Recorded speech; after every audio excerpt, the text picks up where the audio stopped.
Uncle Dynamite by P.G. Wodehouse, adapted for radio in 6 parts by Richard Osborne, and starring Richard Briers as Uncle Fred and Hugh Grant as Pongo, with narration by Paul Eddington.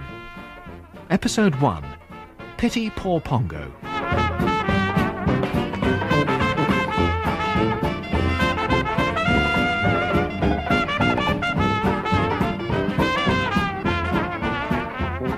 Reginald Twistleton's pals call him Pongo.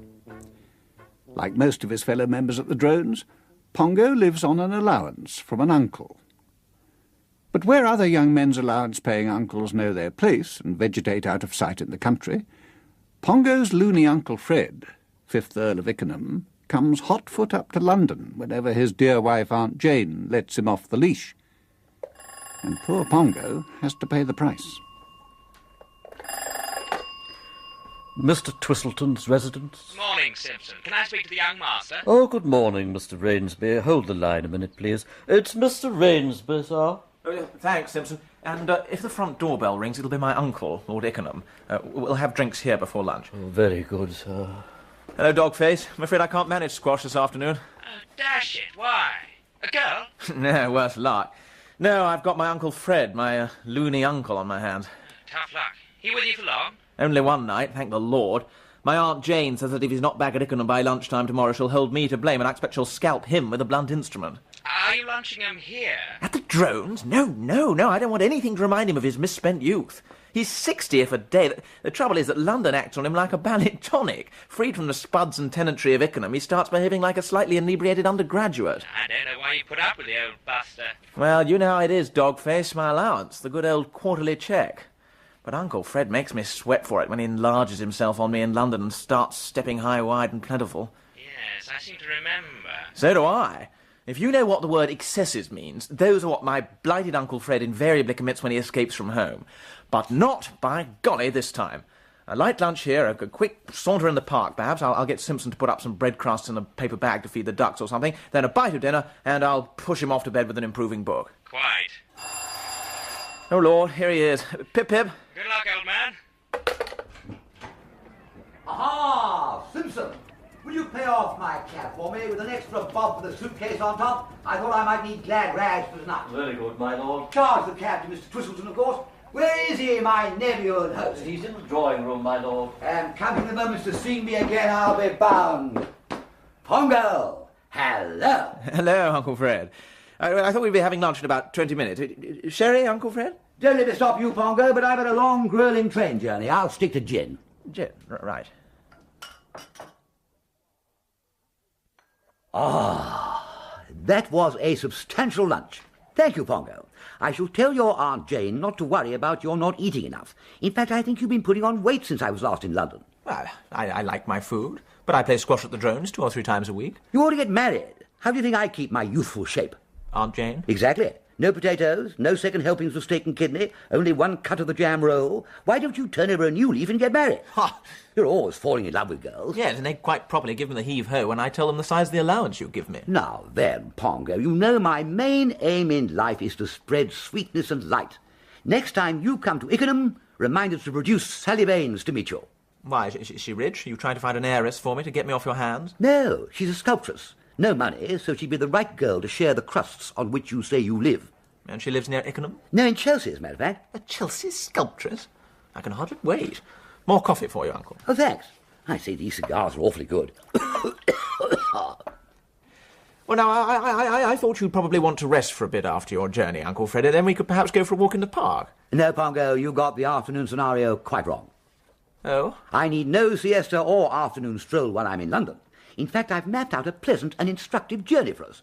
A what? I propose that you place yourself in my hands and leave the programme entirely to me. Now, Uncle Fred, entirely to me. You aren't going to get me into a rowing boat in Regent's Park again? No, we won't go boating today, but it was a good outing. They had to summon the fire brigade to rescue us. Well, how could I know about the nesting swans there? Fascinating how the cob, or is it the hob? Anyway, the enormous one. Could lunge at us like that. And I won't take you to the Albert Hall again. No, nothing of the kind. Though I still think that a wiser magistrate would have been content with a mere reprimand. No. What I propose to do this afternoon is to visit the home of your ancestors, a place called Mitching Hill.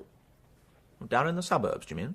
The neighbourhood is now suburban, true, but when I was a boy, Ah, Mitching Hill was open country, a vast, rolling estate belonging to your great-uncle Marmaduke, a man with whiskers of a nature that you, with your pure mind, would scarcely credit. Yes, I remember the portrait of him at Ikenham. Things will have changed at Mitching Hill, but I think we should make the pious pilgrimage. Now? Well, yes, of course. Put on your hat and rompers, my boy, and let us be off. I fancy we get there by omnibuses and things. A great weight seemed to roll off Pongo's mind. Even with an uncle within a short jump of the loony bin, you surely couldn't get into much trouble in a suburb. They finished their cigars, Pongo's cigars, on the top of a friendly omnibus, and as they stepped down at the last stop, Pongo looked round at respectable, semi-detached dwellings fanning out in all directions. He smiled. It was the last time Pongo smiled that day.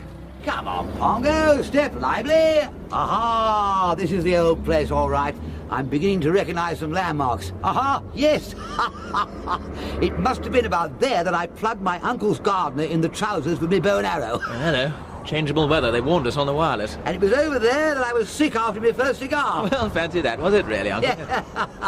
I say, it's getting cold. I don't think much of this for a taste of sunny summertime. Ah, and in this very spot, if I'm not mistaken, 50 years ago, come Lammas Eve, Oh, blast it. Come on, Pongo, we'll shelter in the porch of this house that for some reason calls itself the Cedars. Why didn't you insist we came with Macintoshes, umbrellas and Wellington boots? Uncle Fred, I'm cold and wet, and there's not much shelter in this porch either. I say, look, we're being watched. That parrot in the cage in the window, he's got his eye on us. Not a very roguish eye either. Careful, you're leaning against the bell. There, now you've done it. Don't panic, Pongo. Just relax. Ah, someone's coming. Well, Good afternoon. good afternoon. The Cedars? Yeah? Are the old folk at home? There's nobody at home. I'm just going out. It's my afternoon. Yes, well, never mind. I've come to do the parrot's claws. This is my assistant, Mr. Walkinshaw. If we have to clip, he stands by to apply a whiff of anaesthetic. You're from the bird shop? Nobody told me you were coming. Keep things from you, do they? Well, we'll come in and I'll inspect the bird more closely. But I... Thanks awfully. Oh, Lord. By Jove, Mr. Walkinshaw, this bird's feet do need attention.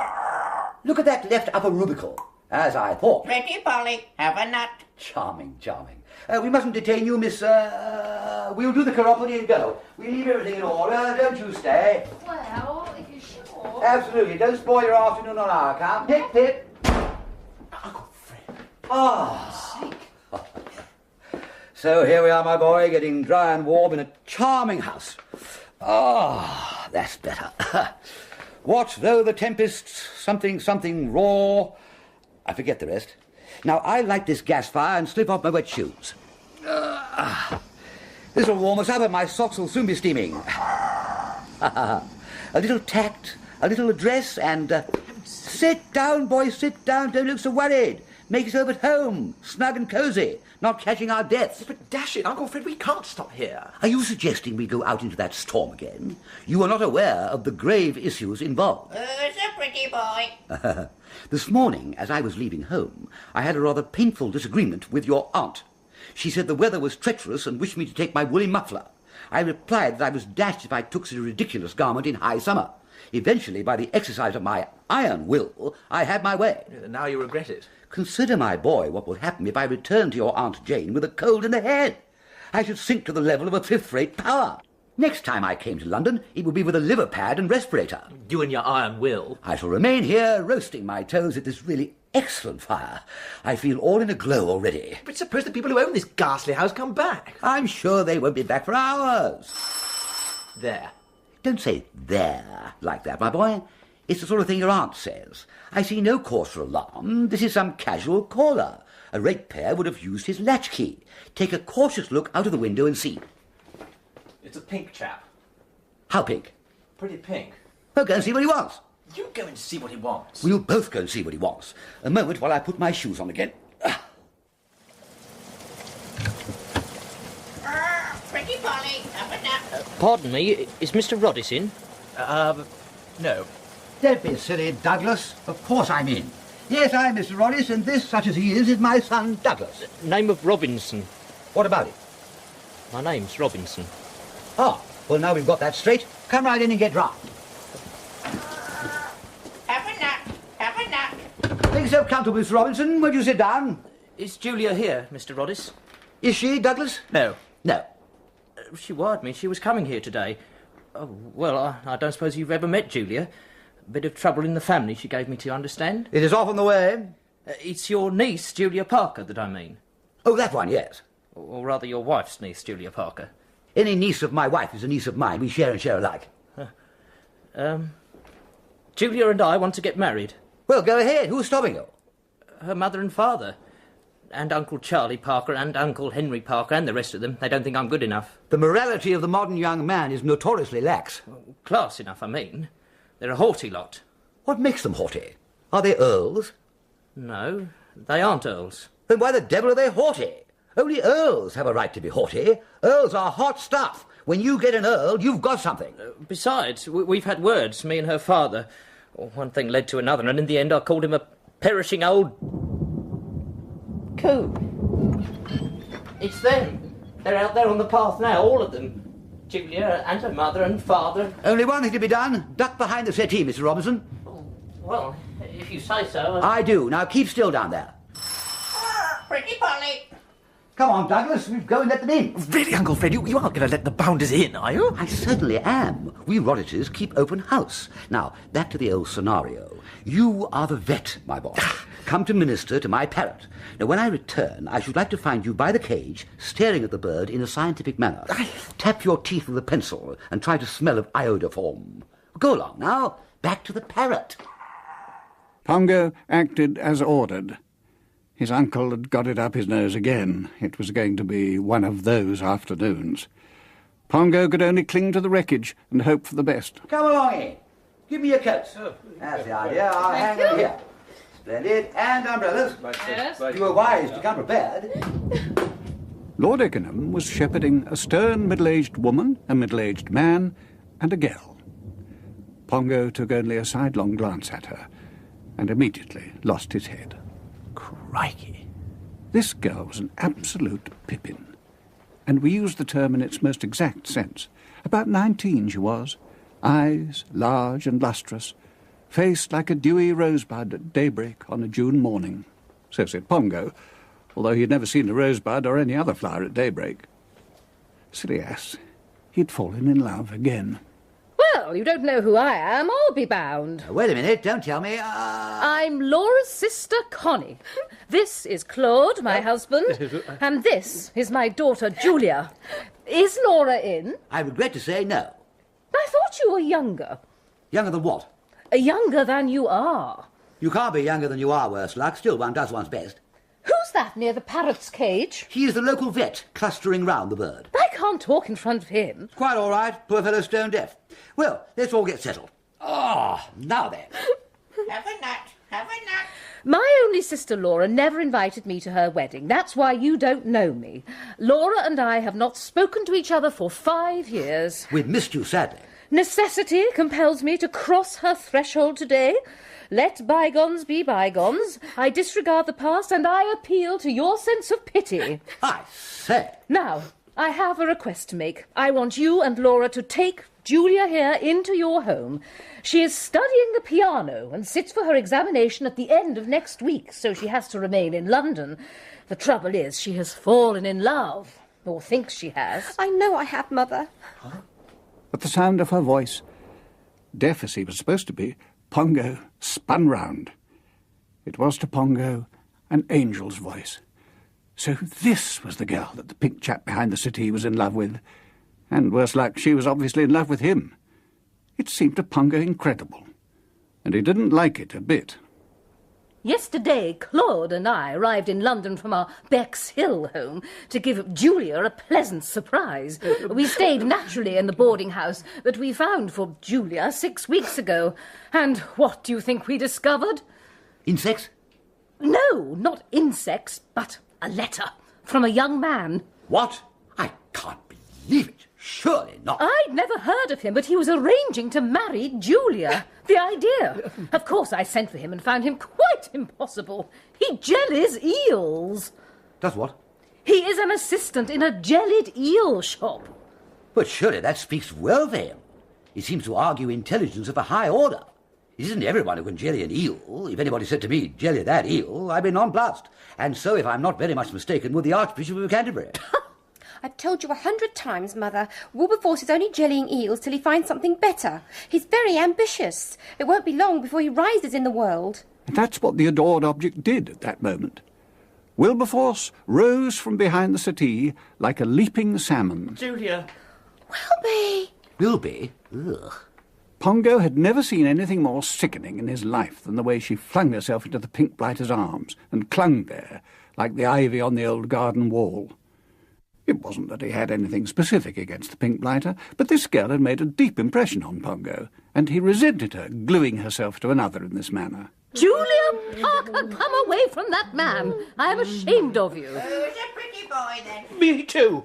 I blush for you, Julia. Hugging and kissing a man who caught your father, a perishing old bottle-nosed goat helpers. I think that before making any quick decisions, we ought to go into that point. Are you disputing Wilberforce's description of you, Mr. Parker? And who are you to be asking that? Well, if Wilberforce called you that, we have to ask, was he right? And frankly, in my opinion... Wilberforce will apologise. Yes, I'll apologise. It was a remark I made in the heat of the moment. Mr. Robinson, never mind what you called my husband. That's not the point. Oh, I know. Uncle Charlie Parker and Uncle Henry Parker and Cousin Alf Robbins. Load of snobs. Them and their class distinctions think themselves everybody just because they got money. I'd like to know how they got it. What do you mean by that, pray? Never mind what I mean. If you are insinuating that... Well, you know, Connie, of course he's right. You can't get away from that. You? What's it got to do with you? Have you forgotten how Charlie Parker made his pile? What on earth are you talking about? I know it's painful and one doesn't mention it as a rule, but as we're on the subject, you must admit that lending money at 250% interest is not done in the best circles. The judge, if you remember, said so at the trial. I never knew that. Ah, you kept it from the child. Quite right, quite right. It's a lie. And when Henry Parker had all that fuss with the bank he worked at, when he sneaked 100 quid from the till. What? I admit it took nerve to put it all on a 500-to-1 shot at the Grand National, but not quite playing the game, Connie. Not the straight bat. Henry, I grant you, won 50,000 of the best and never looked back afterwards. What on earth are you talking about? And Cousin Alf Robbins. There's not a word of truth in all this. I think you must have gone mad. The only point I want to make is that we are hardly a family that can afford to put on dog and sneer at honest suitors for our daughters' hands. Personally, I think we're very lucky for Julia to have a chance of marrying into evil jellying circles. So do I. So do I. Well, goodness knows I have never liked my sister Laura, but I would not have wished her a husband like you. Husband? What gives you the impression that Laura and I are married? Have a nut. Have a nut. Well, you'll have to let Wilberforce marry me now. He knows too much about us. Wilby, darling, you wouldn't mind marrying into a low family. Say you wouldn't. No family could be too low for me, dearest. If it was yours. After all, we needn't see them. That's right. It isn't one's relations that matter. It's ourselves. That's right, too. Oh, Wilby. Julia. The young couple clung together passionately. The old ivy on the garden wall act again. Pongo says he didn't like it any better than the first time, but his distaste wasn't in it with that of the woman Connie. And what, may I ask, do you intend to marry on? Wilberforce is going to be a very rich man someday. That's right. Someday. If I had £100, I could buy a half share in one of the best milk rounds in South London. If? Where are you going to get £100? Yes, where are you going to get £100? Why, bless my soul, from me, of course. Where else? And before his nephew's bulging eyes, Lord Ikenham fished out from the recesses of his costume a crackling bundle of notes and handed it over. It was agony to Pongo to realise that the old bounder had all that stuff on him, and he, Pongo, hadn't touched him for a tithe of it. The vet wishes to say something to me. Excuse me, his deafness sadly has affected his way of speaking, so we talk, when we have to, in sign language. What is he saying to you? It's not easy. A dog bit his finger this morning in his surgery, and that makes him stammer. But I gather he wishes to speak to me in private. Possibly my parrot has got something the matter with him that he is reluctant to mention, even in sign language, in front of a young unmarried girl. You know what parrots are. We will step outside. So will we. Julia and I. Yes, will be. I feel like a walk now the rain's stopped. Will you excuse us then, Connie? I shall remain and take a cup of tea. You will not grudge us a cup of tea, I hope. Far from it. This is Liberty Hall. Make tea. You'll find the things in the kitchen. I don't know how to thank you, Mr. Roddies. You've saved our lives. Not at all, my dear. I think you're just wonderful. You are. Perfectly marvellous. I know. Don't give the matter another thought, my dear. Lord Ikenham kissed Julia on both cheeks, the forehead, the right eyebrow, and the tip of the nose. Pongo looked on in a baffled and disconcerted manner. Why should his uncle and not him be kissing this girl? I must say you're a remarkably pretty girl, Julia, and Wilberforce is a lucky man. It was always like this. When pretty girls came their way, his uncle nipped in and had his arm round their waists before he, Pongo, had taken his hat off. Eventually, this degrading spectacle on the porch of the Cedars ceased, and Julia and her Wilby pushed off. You were trying to say something to me, Pongo, my boy. You can speak freely now. Yes. Where did you get all that money, Uncle Fred? Now, where did I? I know your aunt gave it to me for some purpose, to pay some bill or other, I fancy. Yeah, she'll give you the devil when I tell her that you slipped her entire role to a girl, an extraordinarily pretty girl. I should think she'll pluck down one of those ancestral battle axes you have on your walls and jolly well strike you on the mazzard. Have no anxiety, my dear boy. I shall deny your story and tell her that I was compelled to give the money to you to buy back some compromising letters from a Spanish demi-mondaine. But your aunt will scarcely blame me for rescuing a fondly loved nephew from the clutches of an adventuress. You are a confounded liar, Uncle Fred. Besides, I shan't be wanting you at Ikenham again till the ratting season starts, so all is well. There! The sun has come out and the bottoms of my trousers have dried. We can take our leave gracefully. Hello. Who's this?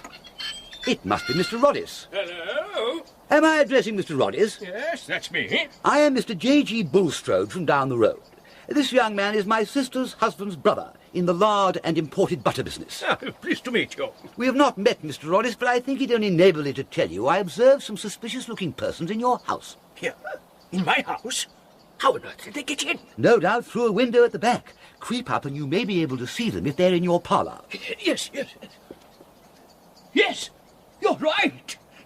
In my parlour, cool as damn it, swigging my tea and buttered toast, and they've opened a pot of my raspberry jam. I should fetch a policeman before you confront them. Yes, I will. Yes, thank you, Mr. Bulstrode, thank you. Only too glad. Well, we've got a bus to catch. Pleasant after the rain, isn't it? Come along, Pongo. Uncle Fred, you really are the limit. Well, lucky. Here is our omnibus. Mind the step. One at a time, please. Spring aboard, my boy, and on our way I will be sketching out rough plans for the evening. If the old Leicester Grill is still in existence, we might look in there. What? Hold tight. It must be full 35 years since I was last thrown out of the old Leicester Grill. I wonder who the bouncer there is now. Yeah, we shall do no such thing, Uncle Fred. Straight back to Albany and bed. You've caused enough havoc for one day. But Pongo was wrong. On their way back through the suburbs, his uncle saw a huge sign above a gate, "Greyhound Racing Today." He dragged Pongo downstairs when the bus stopped. Come along, Pongo. The evening is yet young. I've never been to a dog race. No, nor have Uncle. you, I expect. This is our chance to widen our experiences. Absolutely. Over there. Leave it all to me. Come along. It was not one of London's classier stadiums. You could hear dogs barking behind the barriers, stropping their feet in the rosin, while Londoners, breathing beer and clutching their runners and betting lists, were surging through 2 wicket gates, marked grandstand and tote £2 and bookmaker's enclosure £1. It was here that trouble started. I shall have to let you do the paying here, Pongo. Why? It was your bally idea. Come on, hurry up. Don't be silly. You saw I gave my all to that pink chap and his girl. Yeah, but that was your bally idea too. Anyway, I've come out without any folding money at all. We'll go into the bookmaker's enclosure. I may be able to find a couple of quid somewhere. Yes, Squire, you're holding up the traffic. 8 o'clock race will be starting any minute. Last bet. Sit back from the rail, gentlemen. They're in the trap. Get a move on. I've got to place a bet. I say, I must get something on Ikenham Fancy. I've just seen his name in the programme. No more bets. But give me the money, Pongo. £2 on Ikenham Fancy. It's too late, mate. I can get you on anything in the next race, but I can't do your Ikenham Fancy in this. We've missed it. They're off. Here, winding You are here. Stop pulling at my arm, damn you, sir! Hold him, Harry, hold him. Take your hands off me, sir! Ouch! Go on. I say, someone's standing on my hat. I must say, I'm rather enjoying this, Pongo. Help! Take that! They never knew whether Ikenham Fancy finished first or last, because as the race ended, they were being marched out by the guardians of the law. Uncle and nephew, each with a metropolitan policeman attached to his collar. In Pongo's case, his collar was all that held the two sides of his coat together. Now then, I shall have to ask your names and addresses. Say nothing, Pongo. I'll do the talking. Say nothing. I can speak for both of us, Constable. We are neighbours. Usually on Wednesday evenings we meet for a game of chess. This evening, by a curious chance... Never mind the earlier bits. I saw you trying to strangle the man with a beard. Now, names and addresses, please. I am George Robinson of 11 Nasturtium Road, East Dulwich. Nasturtium Road. Got that? And this is Edwin Smith of number 14. 14. And you, may I ask? Me, what? Surely I may ask your name. Constable Potter's my name. Harold Potter. That satisfy you? And your number, I see, is 391. Good. What do you mean, good? Here's the van. Into the back, both of you. Come on. Thanks awfully. Right, George. I'll be in the back with them. To the station. We'll get them registered at the desk. Well, you are, Harold. Right, now, George Robinson and Edwin Smith, both of Nasturtium Road, East Dulwich. Charge disturbing the peace at dog races. Wait a bit, Constable. That's not the way to spell nasturtium. N-A-S-T-U-R-T-I-U-M.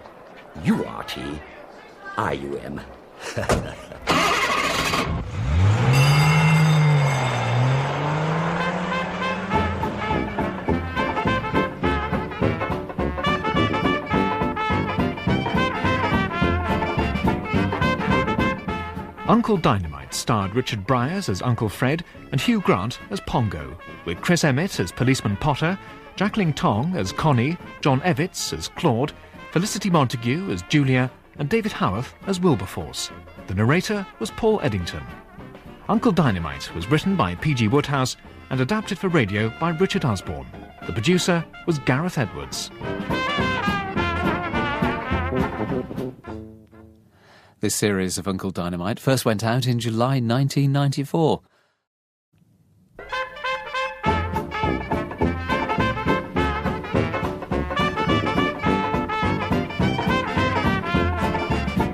Uncle Dynamite by P.G. Wodehouse, adapted for radio in 6 parts by Richard Osborne, and starring Richard Briers as Uncle Fred and Hugh Grant as Pongo, with narration by Paul Eddington.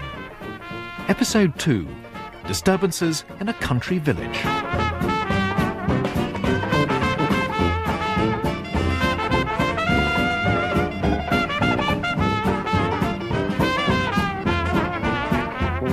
A year has passed since Pongo Twistleton and his deplorable Uncle Fred, Fifth Earl of Ickenham, were arrested at the dog races by P.C. Harold Potter, and gave their names as George Robinson and Edwin Smith, neighbours of Nasturtium Road, East Dulwich. Now, the Fifth Earl, having seen his dear wife off from Southampton to visit her mother in Florida, is sitting in a first-class carriage of the branch line train from Southampton for Ashendon, Oakshott, Bishop's Ikenham and Points West.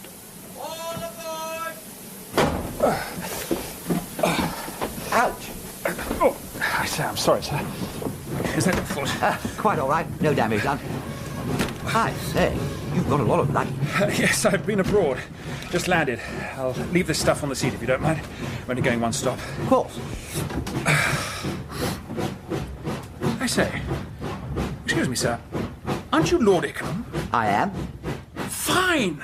I'm pretty pleased with it myself. But why do you rejoice? You don't remember me. Bill Oakshott. Years ago, I was a friend of your nephew, Pongo, and I came over to your place to play tennis sometimes. Of course I remember you. Yes, Bill Oakshott. You once tipped me 5 bob. That's how the money goes. And your wife? She once tipped me half a crown. You generally find that women loosen up less lavishly than men. It's something to do with the bone structure of the head, I believe. Yes. And how's Pongo? Very good form. He came into a deuce of a lot of money from a deceased godfather in America and can now face his tailor without a tremor. He's also engaged to be married. Oh, good. Yes. Yes, you see, he seems fairly radiant about it. I must confess that I am less enthusiastic. I was hoping Pongo would marry a different girl, a particular protégé of mine. Among the advantages she possesses is sense enough for two, which is just the amount Pongo's wife will need. But it was not to be. No, they did get engaged, but then Pongo told me it was all off, and that she'd handed him his hat, his letters, and the engagement ring in that order. Oh dear, what had happened? I haven't found out yet, but Pongo, being Pongo, soon got engaged to another girl. And you approve of her? I haven't met her. She sounds all right. He was always a pusher with the gentler sex. He was a Don Juan of the dancing class when he wore little Lord Fauntleroy suits. Oh, he'll chuck all that sort of thing now. Let's hope so, but you remember what the fellow said? Can the leopard change his spots, or the Ethiopian his hue? Or was it his skin? And talking of Ethiopians, has someone been cooking you over a small fire, or did you sit in the sun without a parasol? I've been in Brazil. I'm on my way home from the boat. Ah, you live in this neighbourhood? Ashendon Manor. Ah, not far from my place, Ikenham, I remember. Married? No, I live with my uncle.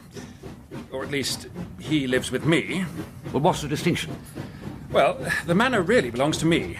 I was only 16 when my father died, and my uncle came bustling over from Cheltenham with wife and daughter and took charge. Ah.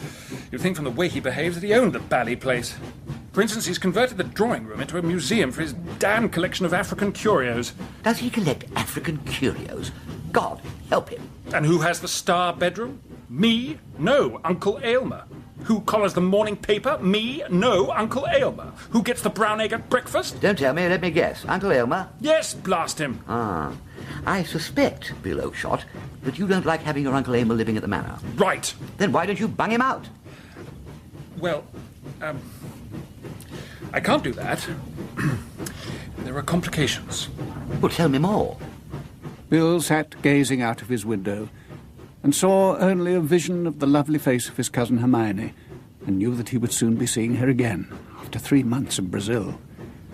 And he wondered whether he would now have the courage to tell her that he loved her, had done so for 9 years, and wanted to marry her. This stop, Bill Oakshott, is where you get off. Ashendon Oakshott. Yes. Well, you better be girding up your loins. Oh, my God. Look at that. What Bill had seen as they got to the normally sleepy station was what might be called a sea of humanity, with at the forefront 2 men carrying poles with a placard lettered, "Welcome home, Mr. William." The eye was then drawn to a brass band, some Boy Scouts, a policeman, a clergyman, an assortment of villagers, and what looked like an infant's Bible class carrying flowers. An impressive personage with a large white moustache seemed to be directing the proceedings. Bible class, stop blubbing. Lord Ikenham saw what was happening. Bill Oakshott had blenched beneath his tan and looked like a stag at bay. Nip under the seat, Bill Oakshott. William! Where the hell is William? You can come out now, Bill. As neat a vanishing trick as I've ever witnessed, like a performing seal going after a slice of fish. I must get a wash. Oh, thank you for your advice, sir. Saved my life. By now I should have been made to make a speech. Besides probably kissing all those ghastly kids with the flowers. Did you see them? I did indeed, and I have deduced that since you came to play tennis at my place and took our money in tips, you must have become pretty illustrious. I am myself a hell of a fellow, a first-class earl with documents to prove it. But have infants ever offered me bouquets? Never. What's all this about, then? I suppose my uncle must have got the thing up. That impressive citizen with a white moustache that looks as though it had been grown under glass? Yes. But what have you done to make him bring out a brass band and Boy Scouts? Well, I went on this expedition up the Amazon. Really? I thought you'd simply been connected with the Brazil nuts industry or something. Why did you commit this rash act, then? Wanted to get some girl out of your system, I suppose? Yes, something of the sort. I wanted to get away. Happened to see an advertisement in the Times about an expedition starting off for the lower Amazon, run by a chap called Major Plank. Decided to sign on. Sorry to stop the flow, but we shall be at my station, Bishop's Ikenham, in a few minutes. What do you propose to do? Wait for the next train back? Well... Or shall I take you to my place, give you a wash and brush up on a strong drink, and send you home in the car? I say, wouldn't that be a nuisance? Not at all. That's settled then. What are you going to tell your uncle to account for your non-appearance at his revolves? By what I saw of him, he will demand a good, coherent story. Yes. What is he, your uncle? An all-in wrestler? He looked a dangerous specimen. He used to be governor of one of our crown colonies. Ah, tough nuts, these ex-governors. You didn't tell me his name. Bostock. Sir Aylmer Bostock. What? Well, I'll be damned. I knew him at school 45 years ago. Muggsy, we used to call him, younger than me. One of those chunky, beetle-browed kids who scowl at their seniors and bully their juniors. I once gave him 6 of the best with a 5s bat for bullying a smaller boy. That sounds like him. I see it all now. Your welcoming party at the station. Muggsy is to stand for Parliament shortly, my paper informs me, and no doubt he thought putting on this show would impress the voters. Uncle to a man who has extended the bounds of civilization. That sort of thing. So that was young Muggsy, was it? It must be 45 years. I'm wondering why you haven't run across him, living so close, I mean. Ah, well, Bill, I must tell you, it's my settled policy to steer pretty clear of my neighbours. Besides, Muggsy's is not an elfin personality. I doubt if Pongo knows what he's up against, taking on such a father-in-law. Well, it's Muggsy's daughter that Pongo has gone and got engaged to. Hermione? Oh, well, here we are at Bishop's Ikenham, and there's Sims with the car. We'll go home, tidy you up, and calm you down with a drink. We might find Pongo himself at the old shack. He said he wanted to come and spend the night. He's due at Ashendon Manor tomorrow to show the old folk what they've got coming to them for a son-in-law.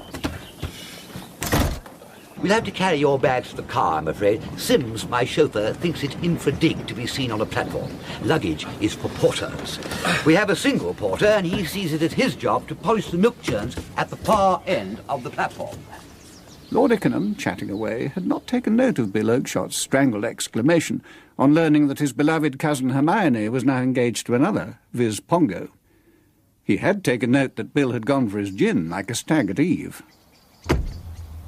Well, good night, Bill. Oh, that was a man-sized gin you gave me. I feel much better. But I may try to sneak in at the back door of the manor so as not to disturb Hermione and her parents tonight. Well, I think Pongo said his Hermione was going to be in London this week. You all right, Bill? Fine, fine. Well, thank you, sir, for all you've done for me. Goodbye. Pip, pip, Bill Oakeshott. And Pongo had arrived at Ikenham in his sports car to stay the night on his way to Ashendon Oakeshott. Coggs the butler had shown Pongo up to his room and was now serving uncle and nephew a good dinner. Well, Pongo, I'm awfully glad you blew in. I was wanting to chat with you about your plans and whatnot.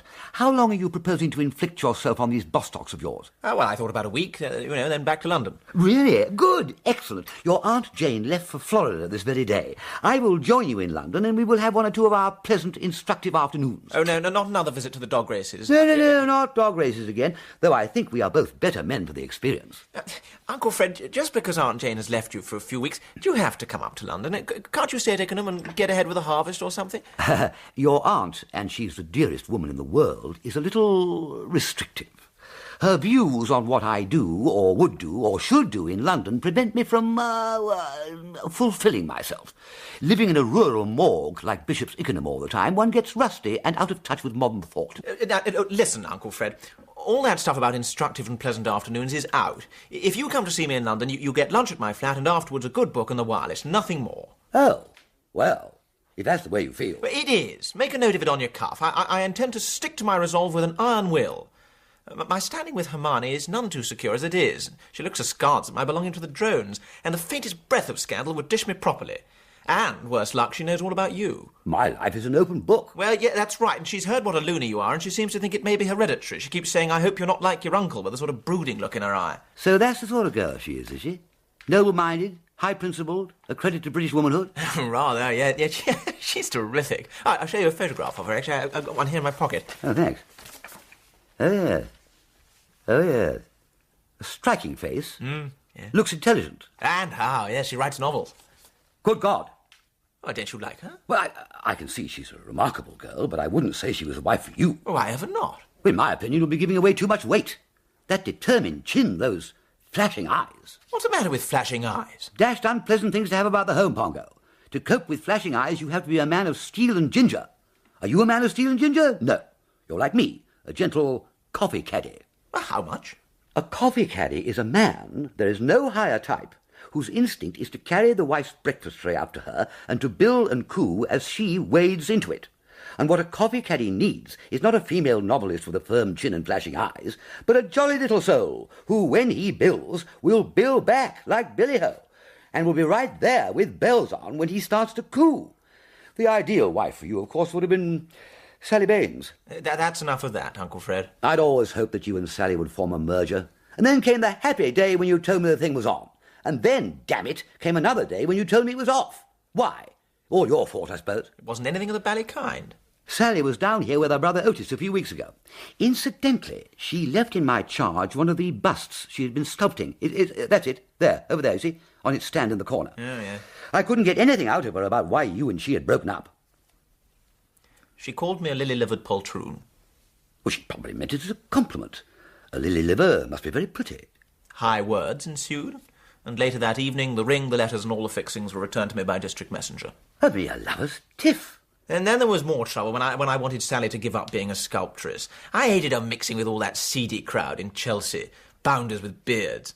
I've been in her studio sometimes and the blighters were crawling out of the woodwork, bearded to the eyebrows. You appear to have thrown your weight about like a sheik of Araby. Well, she threw her weight about with me. Were you trying to boss me? You know, there's a limit, and that customs business was just the last straw. What business was that? Well, she wanted me to take some jewellery with me when I went to New York and smuggle it through customs. What an enterprising little soul she is. But since when has Sally possessed jewellery? Well, it wasn't hers. It was for one of her rich American pals. I know this girl Alice something had been buying up half Bond Street and didn't like the idea of paying duty on it when she got back to New York. Sally wanted me to run it through for her. A kindly thought. A fat-headed thought. A nice chump I would have looked being disemboweled by port officials. Well, I'm sorry. A wealthy husband as you be now would have come in very handy for Sally. I'm afraid the girl is on the rocks these days. Oh, I say. I know. I don't believe she gets enough to eat. Oh, Lord. She seemed thin to me. I didn't like the way she tucked into the steak and kidney pie here, as if she hadn't had a square meal for weeks. Poor little Sally. She's such a great girl. Yes. You still feel like that, do you? But, I'm still frightfully fond of Sally. In fact, I tried to do her a bit of good just before I went to America. Hermione told me her father wanted a bust of himself to present to the village club, and I got him to give Sally the job. Well, an impulsive girl would be touched by a thing like that. The whitest man I know, one can hear her saying. You know, Pongo, if you would play your cards right, you could still marry her. Aren't you overlooking the trifling fact that I am engaged to Hermione? Slide out of it. It's what your best friends would advise, Pongo. You are a moody, introspective young man. I shall never forget that evening at the dog races. Sombre is the word to describe your attitude as the cop's fingers closed on your coat collar. You reminded me of Hamlet. Well, What you need is a jolly, lively wife, the sort who sets booby traps for the bishop when he comes to spend the night. I don't suppose this Hermione Bostock of yours ever made so much as an apple pie bed in her life. I give her a miss. For your information, Uncle Fred, wild horses wouldn't make me break my engagement. Most unlikely they'll ever try. I worship Hermione. There's nothing I wouldn't do for her. To give you a rough idea, I told her I was a teetotaler. Good God. And why? Simply because she one day expressed a hope that I wasn't like so many of these modern suction pumps, always lowering a couple of cocktails for the tonsils. Good Lord. I tell you, Uncle Fred, until now I have never known what love was. Well, you've had plenty of chances of finding out. I have watched you with the tenderest solicitude through about 57 romances, starting with that freckled child with a missing front tooth who blacked your eye when you tried to kiss her in the cloakroom. And now you end with this... This what? This gruesome combination of George Eliot, Boadicea and Lady Macbeth. This flashing-eyed governess, this 20-minute egg with whom no prudent man would allow himself to walk down a dark alley. Shall we join the ladies? There aren't any. Well, let's stop talking this ballyrot and go and have a game of billiards. Next day, Reginald Twistleton, Pongo to his pals, set out in his Buffy Pawson sports car for Ashendon Manor to present himself by appointment to the parents of the girl whom he hoped to marry. He pictured himself being cordially greeted at Ashendon by a bluff Sir Aylmer and a sweet-faced, motherly Lady Bostock. He looked forward with bright confidence to grappling them to his soul with hoops of steel. Dan, servants all out? To Pongo's right, there was an open French window. Pongo walked round and cautiously entered. It was the room where Sir Aylmer housed his one great joy, his collection of African curios, spears, pots, masks, and primitive clay whatnots. Pongo picked up a piece, a sort of something, executed in red mud by an artist apparently under the influence of trade gin. Reginald! When a voice, thundering from the hall, made him drop it. Reginald Twistleton? Yeah, that's right, Twistleton. Reginald, you are Hermione's father? Hi, glad to see you, Reginald. My wife will be down in a minute. Hermione's still in London. What are you doing in here? Didn't you ring at the front door? I did, sir, I did, but nobody answered, so I walked round to the open door here. Oh. I was just having a look at these, objects. Took me 10 years to gather this collection together. Every one of them priceless. Is that so? British Museum would give its eye teeth to get its hands on it. This one, for instance... Then Sir Aylmer saw the remains of his priceless curio on the floor at Pongo's feet. God, blimey! How the... What the... Did you do this, Reginald? Yes. I'm so sorry. It was the jewel of my collection. Wouldn't have sold it for £1,000. Aylmer? Well? Aylmer, the vicar. Well? The vicar says that Mr. Brotherhood has developed measles, and he wants us to go to the vicarage to talk about This it. is Reginald, Emily. Hermione told you about him. Who the devil is Mr. Brotherhood? Oh, you know, the curate. The nice young man with the pimples. I was relying on him to judge the babies. Babies? What babies? The Bonnie Babies competition, dear. At the fete. Oh, it's terrible. Dreadful. I can't think who I can get to take his place. How nice to meet you at last, Reginald. Yeah. Have you ever judged Bonnie Babies? Me? Certainly not. No, Emily. We don't want Reginald. I'll tell you who gets the job. William. William? Oh, surely the last person. He would hate it. That's why. No argument, Emily. It's William. Serve him right for not arriving at the station yesterday and going on the toot with old Ikenham. All the trouble I'd gone to for a welcome. William may have lost me the seat when it comes to the election. Yes, dear. I'll tell him, dear. Now, the vicar... Yes, the vicar wants to talk to us. I'll drive you down to the vicarage now. Come on. Come on! Yes, I'm coming, dear. Pip, then. Pongo, disconcerted by the sudden departure of his host and hostess, waved them goodbye.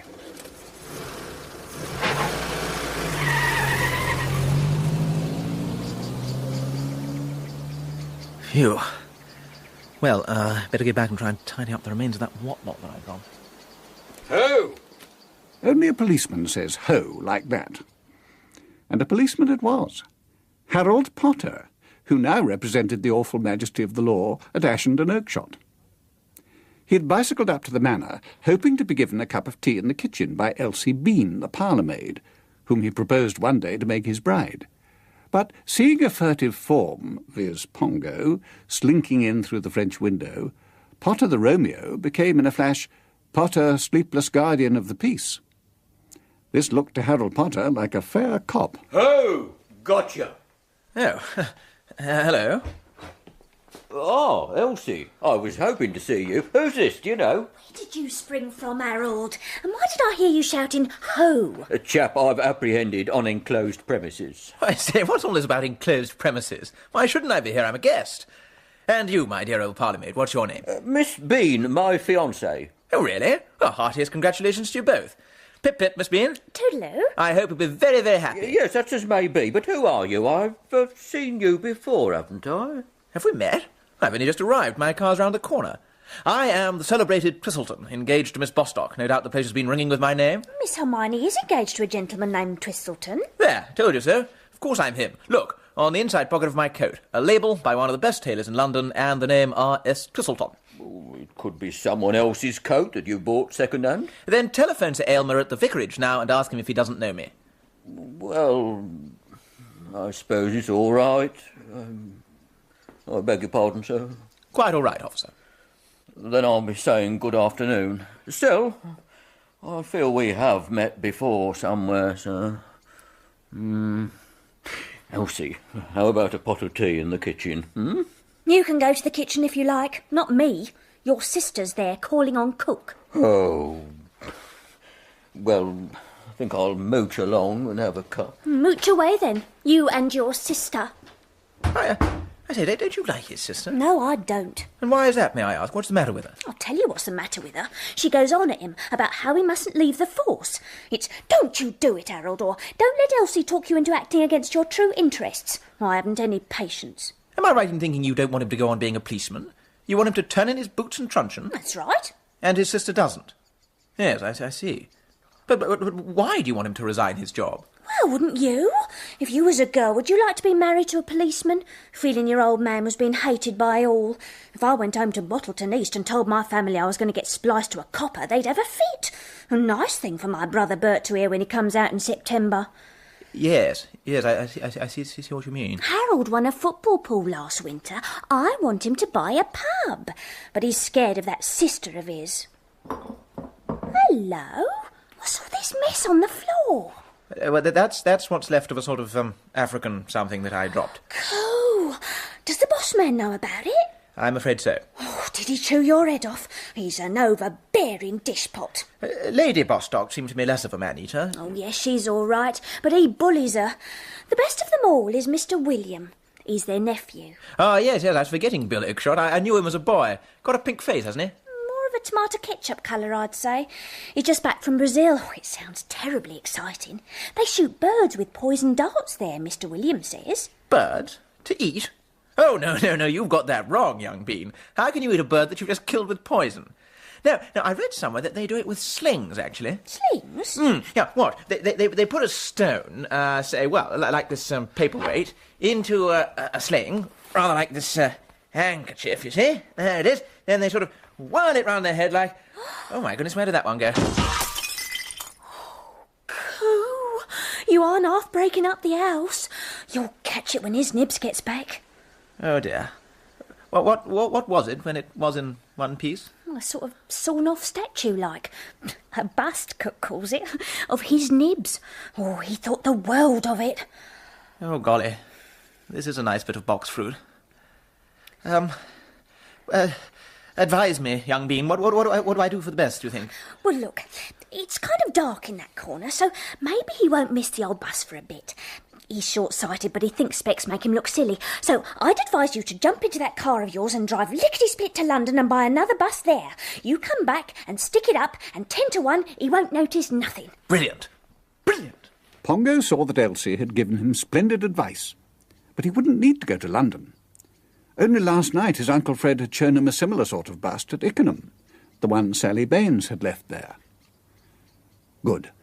The Buffy Pawson could do the 12 miles in next to no time, and he'd be back, and the understudy back on the pedestal, before his nibs got back from the vicarage. Young Bean, good thinking. And meanwhile, you'll be doing a bit of earnest brush and pan work and remove all traces of this accident? Righto. Fine. Great. Capital. I'll race round for the car. Elsie, her brush and pan work accomplished, was standing on the steps as the Buffy Pawson came up. Pongo stopped to thank her for all her help. He reached for her hand. I say, you've saved my life, young Bean. But for you, I would have been in the soup and going down for the third time. Come here, I'm going to kiss you. However, in this case, Bill Oakshott had just come round the corner, at the end of one of those long walks in which he tried to assuage his thwarted love for his cousin Hermione. And here was this smooth young man, Hermione's fiancé, kissing the parlour-maid. He was horror-struck. Elsie, wasn't that Mr. Twistleton? Yes, sir. Where's he off to? London. But he's only just arrived. Did he say why he was going to London? No. He just said, "Coo, I think I'll go to London," and popped off. Well, I say.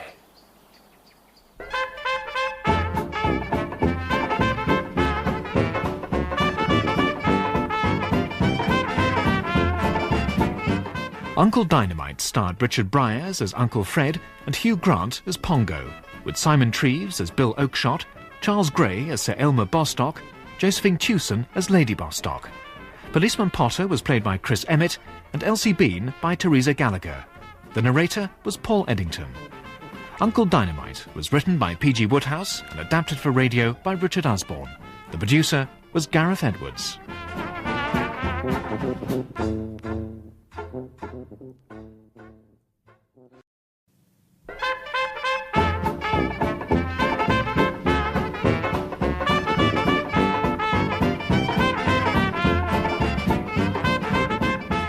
Uncle Dynamite by P.G. Wodehouse, adapted for radio in 6 parts by Richard Osborne and starring Richard Briers as Uncle Fred, with narration by Paul Eddington.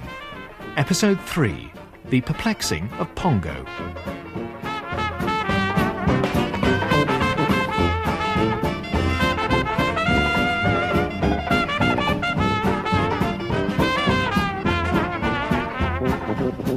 Pongo Twistleton's Uncle Fred, a.k.a. the Fifth Earl of Ickenham, wishes Pongo would marry his protégée, Sally Baines, pretty, a sculptress, not very successful yet, living in Chelsea. Pongo and Sally had been engaged, but they quarrelled, and now Pongo has got himself engaged to another. Meanwhile, the Fifth Earl has gone to London to take Sally out to dinner. Hi there, Sally. Uncle Fred, the man I love. Oh dear, I'm a bit out of breath. I had to see a man about a bust. Business first, quite right. Take your order for busts. But now, pleasure.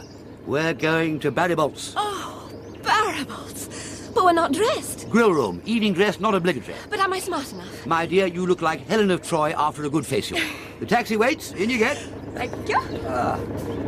It's better. Barrybolt's, please.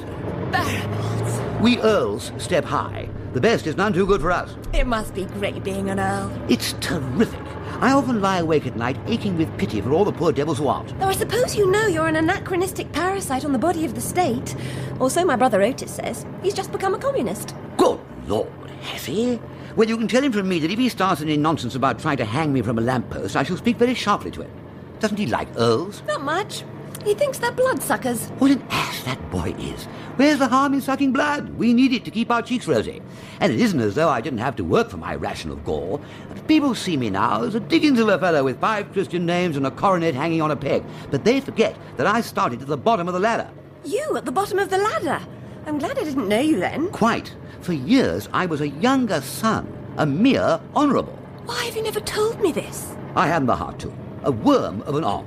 In Debrett, yes, but only in small print. You're making me cry. I can't help that. It's badly sad. Do you know how they treat ons, Sally?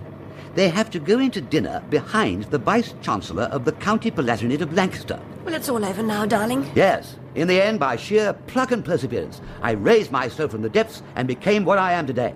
I'd like to see any Vice-Chancellor of the County Palatinate of Lancaster try to squash in ahead of me now. Here we are. Now, Sally, have a look at the menu. Order something rich and rare. Don't spare me. And tell me about yourself. Sculpting a lot of busts? Quite a lot. I get by. Now tell me, why did you send me that SOS? Oh. Caviar, souffle, then trout. Splendid. I'll have the same. The SOS was about Otis. My God. Otis again? Why did the nicest girls have the ghastliest brothers? Well, what is it? I want you to ask Pongo to do something for me. Pongo? Yes. I can't very well approach him after our quarrel. A shame about you and Pongo splitting up, Sally. Yes. Yes. How's he looking? Did you speak to him about me? Yes, when I cursed him for being an ass and letting you go, he told me the inside story. About my wanting him to smuggle Alice Vansittot's jewellery into America. Yes. And it was all so unnecessary. I've thought of a much better way of getting the job done, slipping the stuff through customs. I won't even tell you about it, but it's a peach of an idea. Can't miss. Alice is crazy about it. You realise, of course, it is very wrong to deceive the United States Customs Authorities. Yes, it makes me miserable, poor darlings. Well, good luck to you. Food, splendid. Of course, you know it was silly of Pongo to take you so seriously when you broke the engagement. My dear wife broke ours 6 times, and each time I came out smiling. And now Pongo's gone and got himself engaged to someone else. Yes, Hermione, Sir Aylmer Bostock's only daughter. But there will be a bitter awakening. She'll give him the devil. You can see that from her picture. Oh, poor angel. I hate the thought of Pongo being unhappy. There. Oh, thanks awfully. Now, what did you want me to ask Pongo to do? For you, I'm sure he'll do it. He's still damn fond of you, Sally, you know. He told me. Did he? Yes. And it was Pongo who put Sir Aylmer Bostock onto you for that bust you mentioned. Was it Pongo who got me that job? I love him for that. And not telling me. That was through that bust that poor Otis's trouble started. Go on. Well, Sir Aylmer seemed not to like the way I was tackling the bust for him. Philistine. He compared it unfavourably with the one he had done when he retired. But where does Otis come into all this? Don't rush me. Sir Aylmer told me in conversation that he had written his reminiscences. Good God. What for? Quite. But he soon found out that for his sort of book, you have to pay the publisher. He doesn't pay you. So I said to myself, a job for Otis. Don't tell me. Otis took it on and made a mess of it. Yes. Somehow, he muddled the pictures Sir Aylmer had given him with those for a book on modern art he was publishing.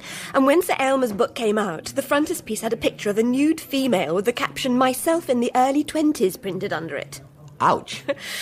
So Sir Aylmer sent my bust back with a stiff note and no payment, and he's bringing an action for enormous damages against Otis. I see. That's why I want Pongo's help, to use his influence with his father-in-law-to-be to get him to withdraw his suit. But is Pongo persona grata with Sir Aylmer? Oh, surely. Well, I hope so. He went over to Ashendon this afternoon and was back in an overexcited state an hour later. That bust of Sir Aylmer in the hall, the one you said he liked better than yours, well, Pongo had gone and broken it. That one!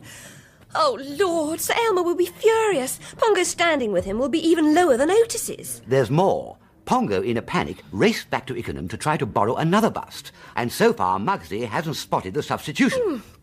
Why do you call Sir Aylmer Muggsy? Because when we were at school together, that's what everyone used to call him. Oh, Uncle Fred, a friend since school days. Well, then couldn't you plead with him for Otis? Alas, no. During our school days, I once had occasion to give young Muggsy 6 of the best for bullying a smaller boy. No doubt this still rankles. No, Pongo must do the pleading. Lucky you had a suitable bust handy for a substitute. Well, as you know, most of the statuary my father collected was of the nude Venus variety. Parts of the garden looked like ladies' night in a Turkish bath. So if you hadn't providentially left a bust in my care... Uncle Fred, you didn't give Pongo that one. Why? What was wrong? It had Alice Vansittart's jewellery in it. Worked into the plaster at the top of the head. Alice was going to call for the bust next week to take it to America. Oh, Lord. Well, that's that, I suppose. Well, dash my wig and buttons, I'm dashed sorry. Of course, I meant well. But what you want now and I want is not apologies, but a policy. Let me recap. 2 busts of Sir Aylmer. The one you did of him and he decided he didn't want and Lady Bostock returned to you. Call that bust A. OK, Sally? OK. Right. Then the bust that someone else did of him, the one that Pongo broke. Call that bust B. Bust B, OK. Then the other one you did, not of Sir Aylmer, and left with me at Ikenham. That's bust C. The one in which you buried the jewellery for your friend, I forget her name. Alice Vansittart. For Alice Vansittart, and which Pongo, with the best intentions, grant him that, took from Ikenham and put up on a vacant pedestal left by bust B. And that's the one which we must by hook or by crook get back safely. Correct. Now I'll pay the bill, take you home to Chelsea and call for you tomorrow in the car. We'll go to Ikenham and then on to Ashendon, taking with us your bust, bust A, and I will substitute it, no problem, for the treasure chest bust C, which we will bring back in triumph to Ikenham. Don't worry, my dear, you've got your Uncle Fred on your side. Frederick Altamont Cornwallis, Fifth Earl of Ickenham. You're a lucky girl. Mwah. Uncle Fred's plan was a good one, but Sally changed the scenario. She would do the switching of the busts. She knew the geography of Ashendon Manor. Uncle Fred didn't. She hoped to get in and out of the house, unseen and uninterrupted. She took bust A with her in a string bag. Left and down the steps. Sally got to the curio room, switched the bust successfully, and was heading for the garden and Uncle Fred in his car, when... Hello? Oh, hello, Lady Bostock. You frightened me. And I'm trespassing. Sally, my dear. Oh, Sally, I see you've got that bust. I am sorry Sir Aylmer behaved so badly about it. But I couldn't say anything then. And now I've got a chance to make amends. I'll send you a cheque for what Aylmer ought to have given you. We'll keep all this secret from him. Oh, really, Lady Bostock, you're so kind. I'll take charge of the bust. It can stay in the bag for the time being. I'll put it in this cupboard here. Oh, but really, you mustn't... We'll decide what to do with it. Where we shall put it later. Will you forgive us, Sally, dear? Aylmer is so quick-tempered. Now, I'll let you out by the French windows. We needn't disturb Sir Aylmer. He isn't in a very good mood this evening. Good night, Sally, dear. Good night, Lady Bostock. I don't know how to thank you. Tie that for a disaster, Uncle Fred. Alice's jewels now nesting in a bust, under lock and key, in a cupboard in Ashendon Manor. What are we going to do now? There, child. I told you to let me do the job. Bust C, now being in a locked cupboard, just makes it more difficult and more exciting. Leave it to me and expect 100% success. You drive back to Ikenham. That will be our base. I'm going to establish myself at Ashendon. How establish? Don't worry, child. You do worry. Trust me. Off to Ikenham now. Drive carefully. We shall meet at Philippi. But now turn your attention to Harold Potter, police constable, recently transferred from his London beat to become guardian of the peace at Ashendon Oakshott. He has come over all thoughtful. He is sure he has seen this Reginald Twistleton before somewhere. Fired with a sense of purpose, he makes his way to the manor. Now, Emily, Constable Potter's got something to tell us. Some sort of plot, he says. Sit down and listen. Potter, tell her ladyship your strange story. It's about Reginald, Emily, or rather, a fellow posing as Reginald. What do you mean? Reginald's an imposter. I had my suspicions of him all along. I didn't like his eyes. Sly, shifty, what you'd call a criminal type. Potter, sir? Get on with your story. On the 16th inst... Yesterday. On the 16th inst, which was yesterday, I was proceeding up the drive to Ashendon Manor on my bicycle when my attention was drawn... You saw Potter. Well, carry on. I saw a suspicious figure. I questioned him and I accepted his bona fides, but... Here comes the sequel, Emily. I felt sure I had seen the man before somewhere, and the name had not been Twistleton then. Or anything like it. Are you asleep, Emily? No, dear. No, dear. I was sure... It suddenly flashed on him that he'd seen this fellow, Edwin Smith, with an accomplice... George Robinson. ...at some dog races near Shepherd's Bush, and Potter had hauled them both off in custody. Isn't that right, Potter? Yes, sir. Now, do you believe me, Emily? Reginald is an imposter. Then what's he doing here? I think... Potter thinks that Reginald, or I should say Edwin Smith, is really an advanced man for a gang of burglars. And I think he's right. It's my African curios they're after. Well, then where's the real Reginald? The burglars must have known he was coming here. Oh, don't be childish, Emily. The gang's first step would be to make away with the real Reginald. Make away with him? Yeah. How? Good Lord, how do chaps always make away with chaps? They telephone them, m'lady, telling them to come to ruined mills and then lock them up in a cellar. Oh. Or they'd slip drugs into their drinks and carry them off in yachts. Oh. There are hundreds of ways. I expect we'd find the real Reginald at this moment lying bound and gagged on a pallet bed. I believe they're called charpoys. In Limehouse, eh, Potter? Yes, sir. Or in the hold of a tramp steamer bound for Valparaiso. Yes, sir. All right, Potter, that's all. Go and get a glass of beer in the kitchen. Oh, yes, sir. Yes. And now to business. Oh, where are you going? To confront this impostor and kick him out, of course. But what? Well, suppose there is some mistake. I suppose this man is really Reginald. Nonsense. Well, and you turn him out of the house. We would never hear the end of it from Hermione. Yes, I see what you mean. She would be furious. That's true, yes, we don't want Hermione furious. But I've got an idea. The real Reginald is old Ikenham's nephew. Ikenham is sure to have photographs of any nephew of his. If Ikenham's photograph of Reginald isn't our Reginald, we'll know we are right, and we can confront him and boot him out. Yeah, I'll drive to Ikenham immediately. Bill Oakshott was finding his soul doubly seared by the prospect of having to judge bonny babies at the fete, and because he'd seen Pongo, engaged to be married to his own beloved Hermione, carrying on like a licentious clubman and kissing the Ashendon Manor parlour-maid. Embarking on one of his troubled walks in the road outside the manor, Bill found Lord Ikenham. Bill Oakshott, well met. Why, you will be asking, is Lord Ikenham sitting on a suitcase by the roadside? Quite. Why is he? I am proposing to take up immediate residence here at Ashendon Oakshott in your hospitable inn. and I am hoping that you will accompany me thither, perhaps even exercising your rippling young muscles, carrying this bag for me. Of course. Ah, thanks. Well, Bill, and how's the world with you? To be truthful, absolutely bloody awful. You surprise and shock me. I'd have thought that having left a ghastly country like Brazil, your life would be roses, roses all the way. That's wrong. Well, just for starters, my uncle's gone off his onion. Nuts? Completely nuts. Dear, dear. When did this come on? What caused it? It came today, and Pongo is the cause. You aren't telling me that a single day of Pongo has been enough to set a host sticking straws in his hair? If it had been 2 weeks, perhaps. Tell me more. My uncle thinks that Pongo is an imposter, an intruder. Front man for a gang of burglars out to steal his wretched African curios. Good Lord. He's trying to get proof that Pongo isn't Pongo. And he's now driving over to your place to ask you if you've got photographs for him to check against the Pongo on the premises. His quest will be fruitless. A man like myself, refined, sensitive, with a love for the rare and beautiful, does not surround himself with photographs of Pongo. I could do him a bronze nude Venus if he'd like that. No, I don't think he would. It certainly looks as though you're right, Bill, and that Muggsy's brain has come unstuck. I suggest you give him plenty of aspirins, humour him in conversation, and keep him away from razors, dinner knives, and other sharp instruments. But apart from this, everything is pretty smooth. Ha! Is it? Don't tell me there's more. What else has happened, my ill-starred youth?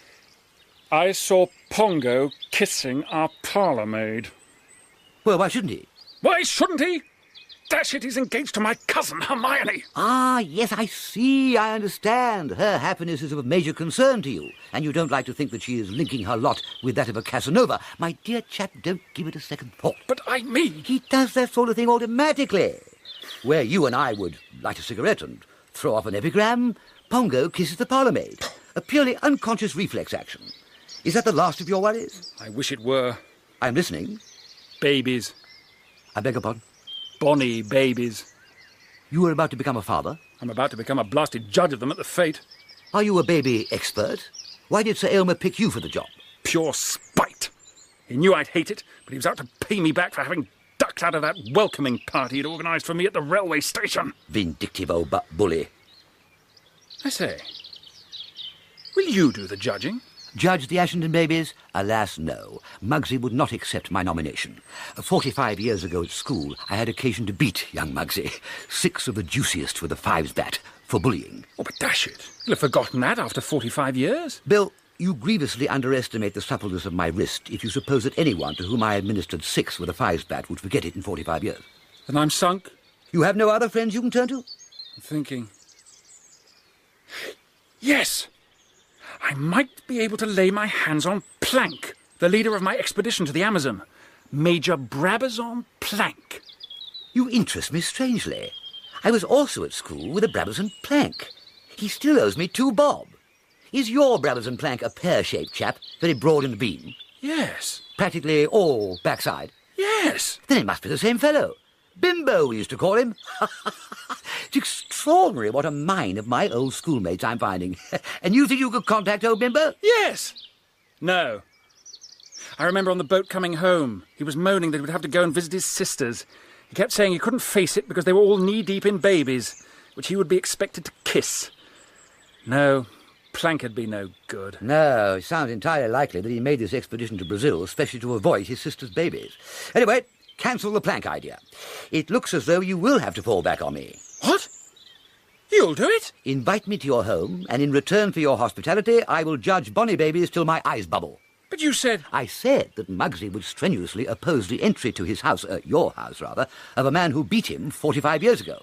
But I propose to come in the identity of someone else. I never do feel comfortable going to stay at houses under my own name. It doesn't seem sporting. You mean you just blow in, calling yourself Jones or Robinson? Well, suppose my uncle found out. Are you afraid of Muggsy? Yes. More than of bonny babies? I see what you mean. Uh-huh. Come to think of it, I shall call myself Major Brabazon Plank, old Bimbo. Well, what more natural than that you ran into your old comrade and leader taking a motor tour of England? Fine. So, I am now Major Brabazon Plank, your guest at the manor. Lord Ikenham, I believe you've got the answer. Ah, right. Fine indeed. Let's go. And for carrying that suitcase as far as the pub, the reward will be a frothing pint at the bar. They'd hardly walked 100 yards when they saw Sir Aylmer. He was coming home, angry, from a useless visit to Ikenham. He'd been coldly treated by Coggs the butler, and he had seen no photographs of Lord Ickenham's nephew, Reginald. Hello there, Muggsy! A very happy pip-pip to you, my bounding Bostock. Who the devil are you? Muggsy, I do believe you've forgotten me. What? I'm Plank. Major Brabazon Plank, Uncle Aylmer. What?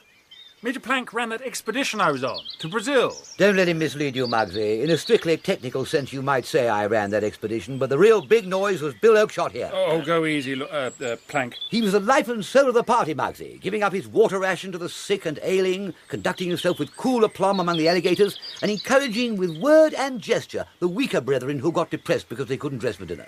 Chill steel, Oakeshott, we used to call him. You should be proud of such a nephew. Plank? You can't be Plank. Why not? The Plank was at school with me. That very Plank.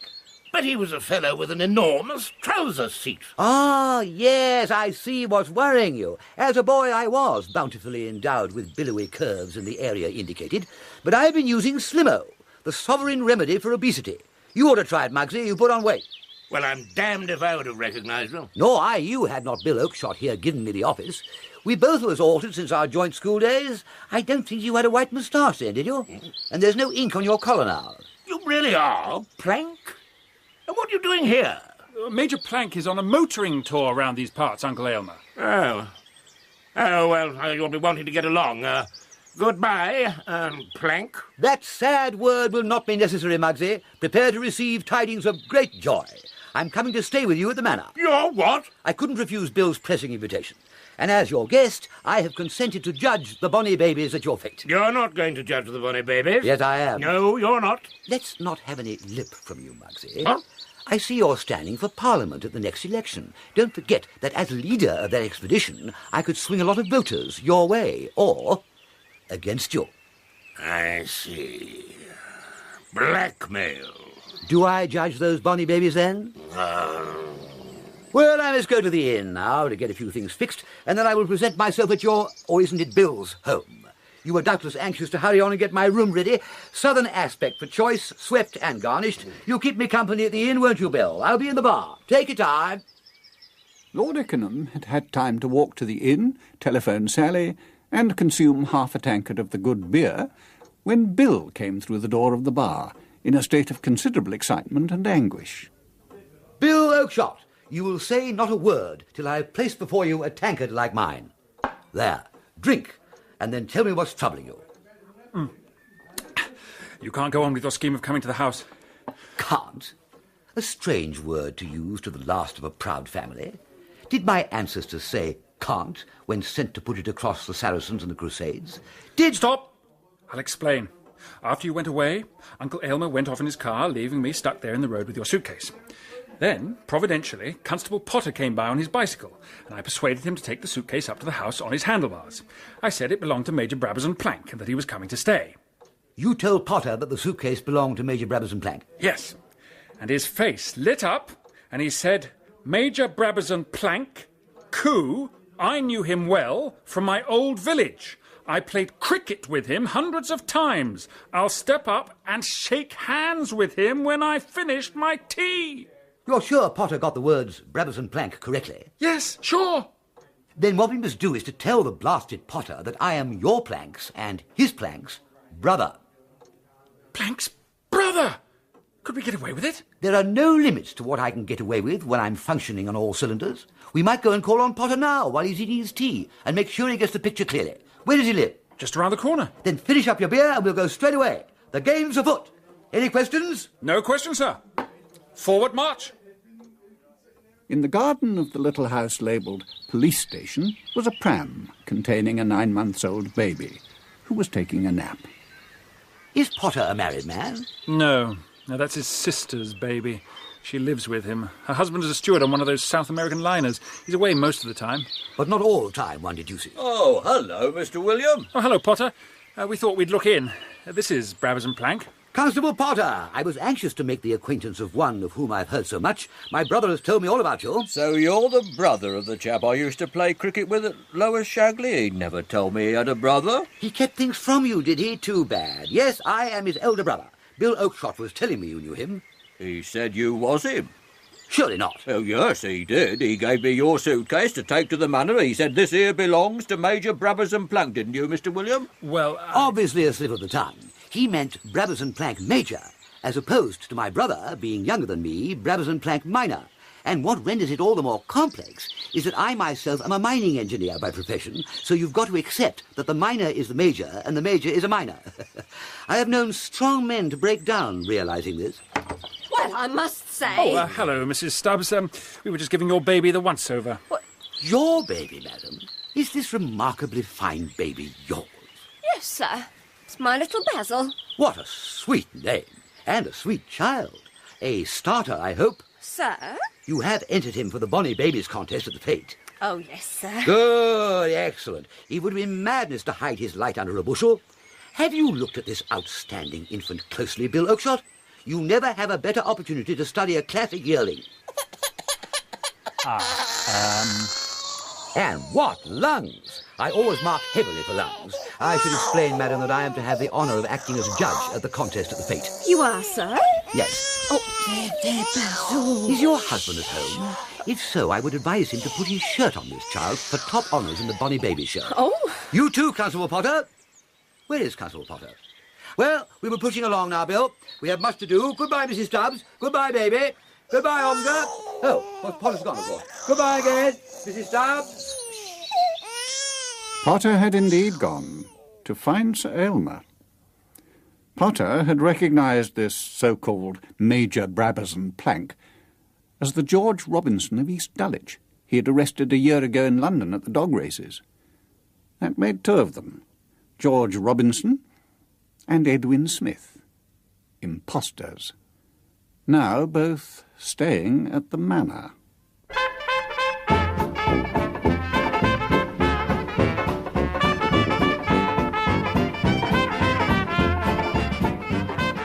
Uncle Dynamite starred Richard Briers as Uncle Fred, with Simon Treves as Bill Oakshott and Susie Bran as Sally.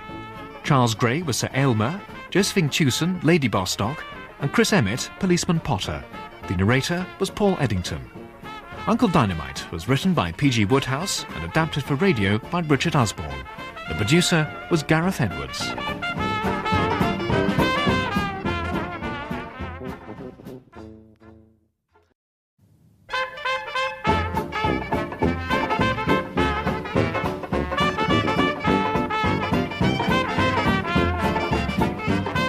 Uncle Dynamite by P.G. Wodehouse, adapted for radio in 6 parts by Richard Osborne, and starring Richard Briers as Uncle Fred and Hugh Grant as Pongo, with narration by Paul Eddington.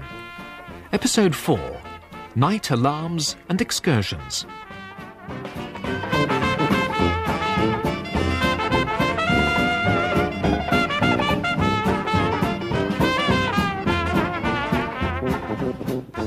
Pongo Twistleton's new fiancée, Hermione Bostock, is still in London. But Pongo is at Ashendon Manor, calling himself a teetotaler and hoping to show Hermione's parents what a good choice she has made. He has got off to a bad start, breaking furniture, seen kissing the parlour-maid, that sort of thing. He had not, though, expected to find his loony Uncle Fred, Lord Ikenham, staying in the village, nor Sally Baines, the pretty Chelsea sculptress whom Pongo had once loved and lost.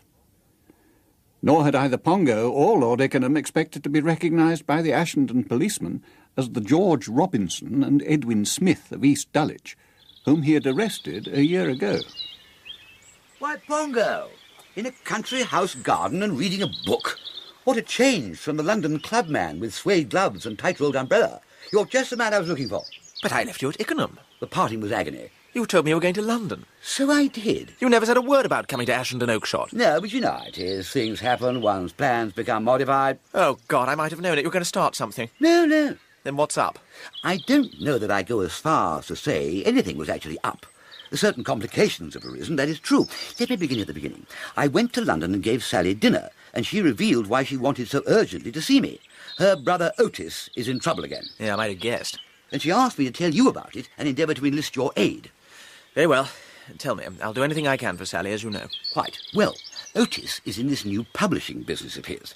Sally, to give him a leg up, persuaded Sir Aylmer to pay Brother Otis, to publish his memoirs, something known in the trade as vanity publishing, very common for that kind of book. Yes, I bet Otis made a mess of things. He did indeed, silly ass.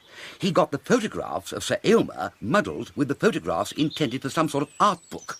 And when African Memories by Sir Aylmer Bostock, KCMG, appeared, it had as frontispiece a picture of a nude lady with the caption, "Myself at 17. That's rather funny. An improvement, I would have thought. But Sir Aylmer is now suing Otis and his firm, and if it comes to court, he will break both of them.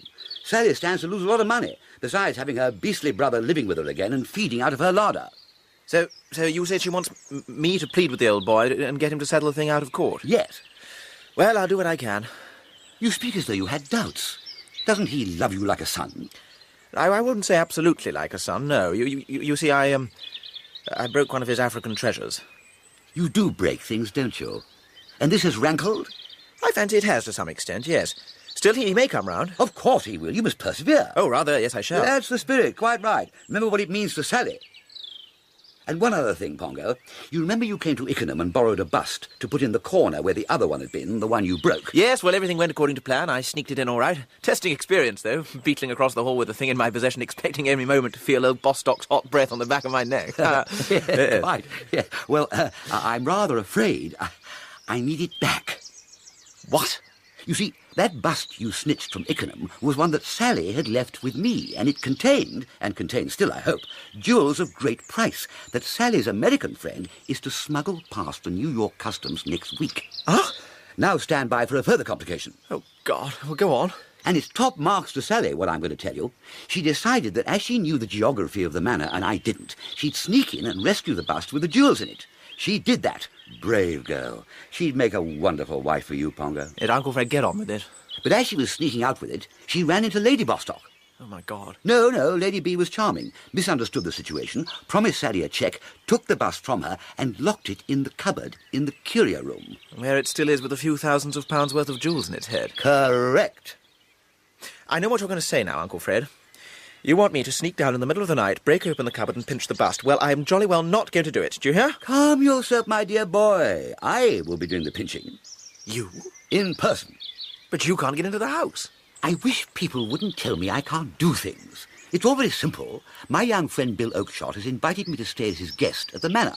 I am going to judge the Bonnie Babies contest at the fete that takes place at Ashendon Oakeshott next week. You're coming to the house? I come into residence this evening, and another small point. My name during my visit will be Brabazon Plank, the well-known Brazilian explorer who led the expedition in which Bill Oakeshott played a big part. Don't forget that, will you?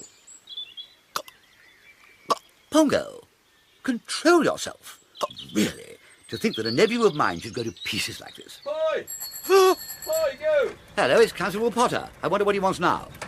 Boy!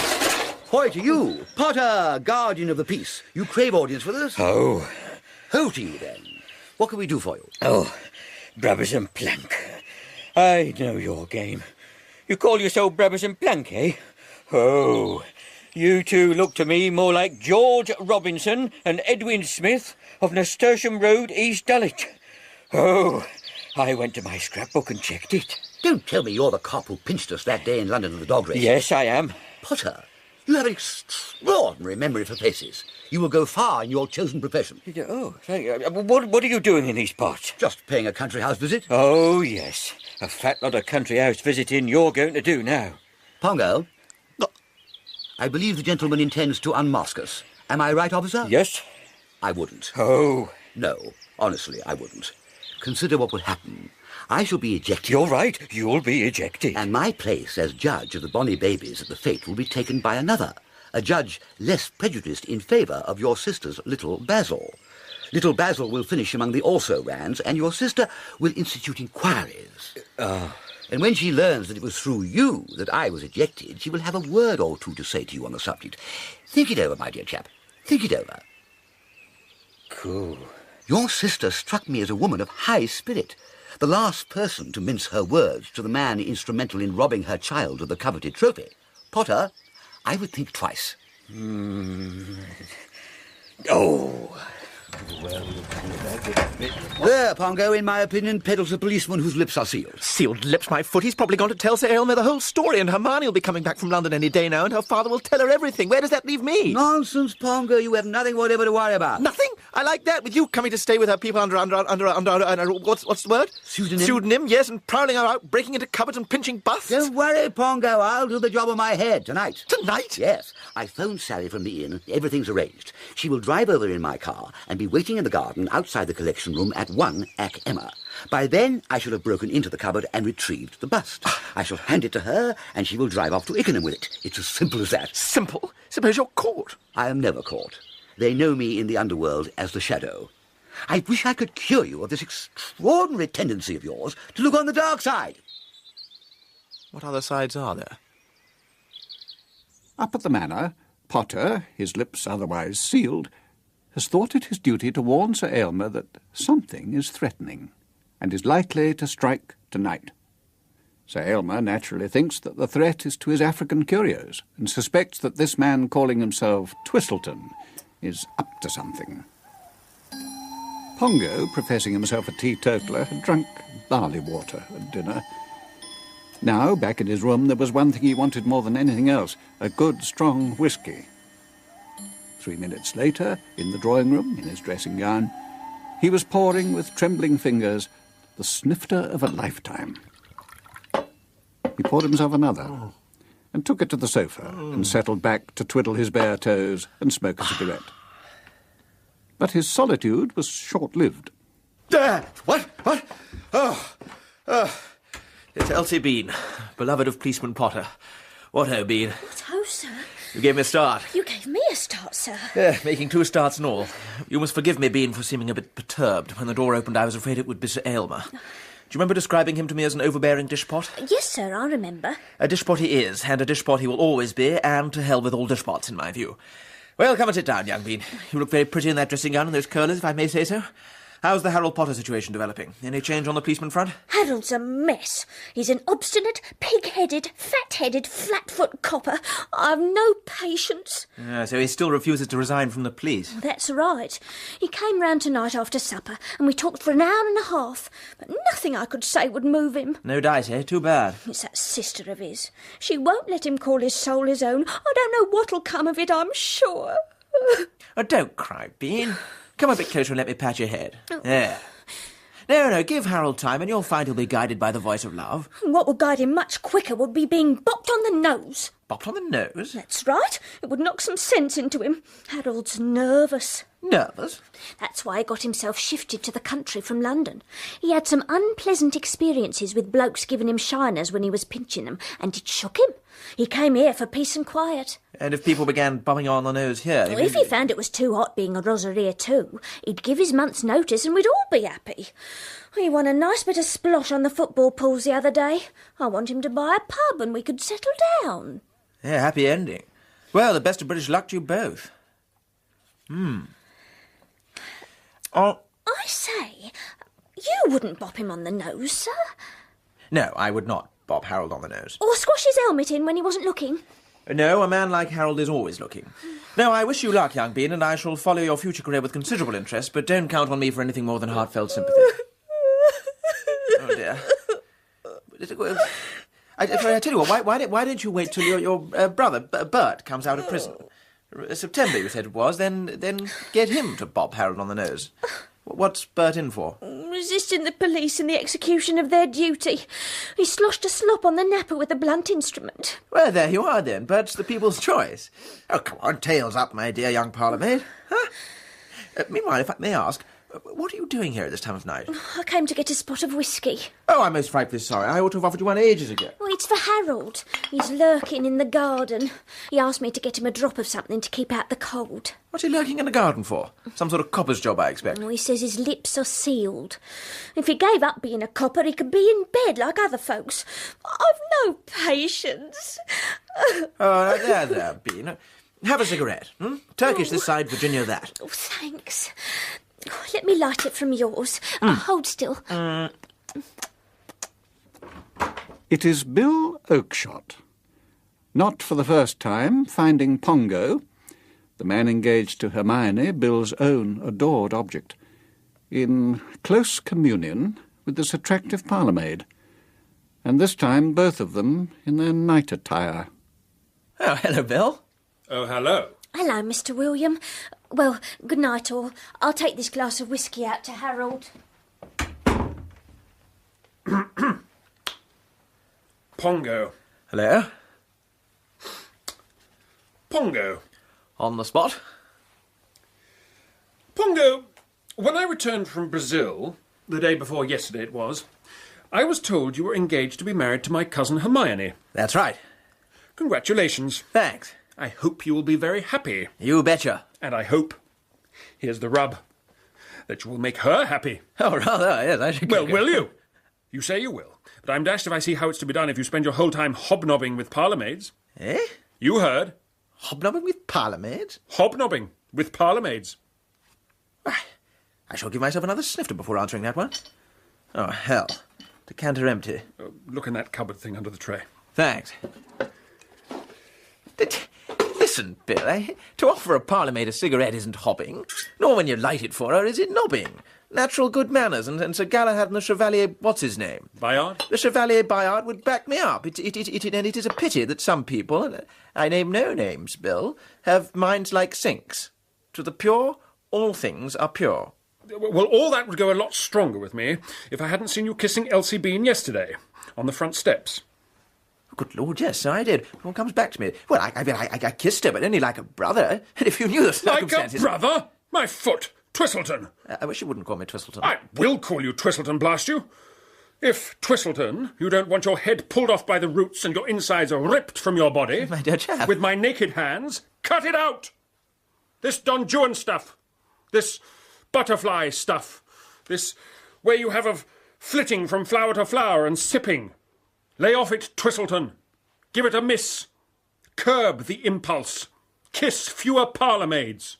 Try to remember you're engaged to a sweet girl who loves and trusts you. But I suppose you're wondering what business it is of mine. No. Any time you're passing. Well, I'll tell you. I love Hermione myself.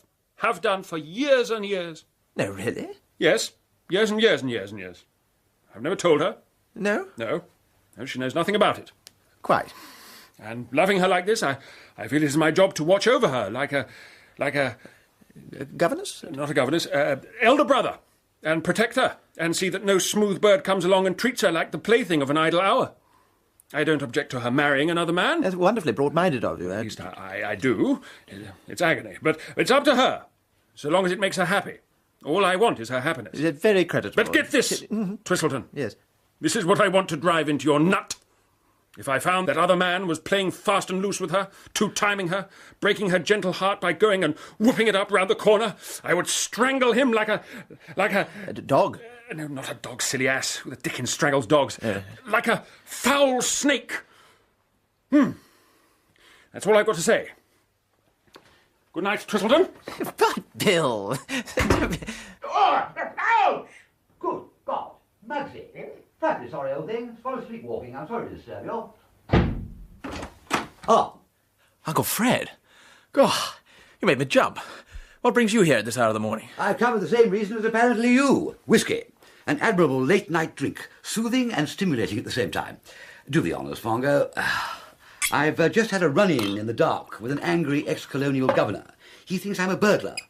Ah, whiskey. Thanks awfully. No need to add the soda. Ah, splendid. Oh, that's better. But you look worried, Pongo. Nothing wrong, I hope? Well, I don't know that you'd call it wrong, but Bill Oakshott is proposing to rip my insides out with his naked hands. You amaze me. Bill Oakshott, that lovable young man? Lovable be blowed. He didn't like the idea of me being here with Elsie Bean, the parlour-maid. Ah, yes, the one you kiss so much. I do not kiss her. Well, I mean, at least I may have done once, like a brother, and in thanks for a signal service she'd rendered me, but it wasn't a proper... My dear boy, don't get heated. I remember now, Bill told me he had been a little distressed at the spectacle of the embrace, but he has the interest of your fiancée at heart. Ha! He's in love with Hermione. Really? He told me so just now. Well. It astonishes me that Mugsy has a daughter who seems to fascinate one and all. Yes, well, never mind about all that now. So did Sir Aylmer catch you going into his collection room? coming in, strictly, yes. He was there himself already, sleeping among all those African whatnots. You know, Pongo, there's a kind of low cunning about Muggsy which I don't like to see. Fancy a man having a bed moved into the collection room and a string tied to his big toe from the handle of the door. He didn't? He did. It's the deceit of the thing that disturbs me. What did you say?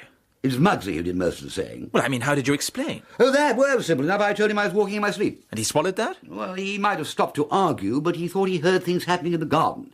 He shoved on slippers and dressing gown and bustled outside, making threatening noises through his moustache. Well, anyway, this dishes us. Nonsense! We have merely sustained a slight check. If we can't outsmart an ex-governor on his home ground, pity I came here without my bottle of knockout pills. Madness to come to country houses without a supply of Mickey Finns. But I'll think of something else for Muggsy. Yeah, no, where's Sally, meanwhile? Sally, bless her heart, is out there in the garden, watching and waiting, like Mariana at the Moated Grange. Uncle Fred, the blighted policeman Potter is also out there in the garden, like Mariana at the Moated Ruddy Grange. I'd clean forgotten Elsie Bean telling me so. She'd come in here to get a noggin of whiskey for him to keep out the chill. Oh, I didn't know that. Oh. Sounds like Potter. The rotter. Yes, it was Potter. And all the staff of the manor in various night attire had come down to answer the bell. But Sir Aylmer got there first, Lady Bostock trailing him by a length.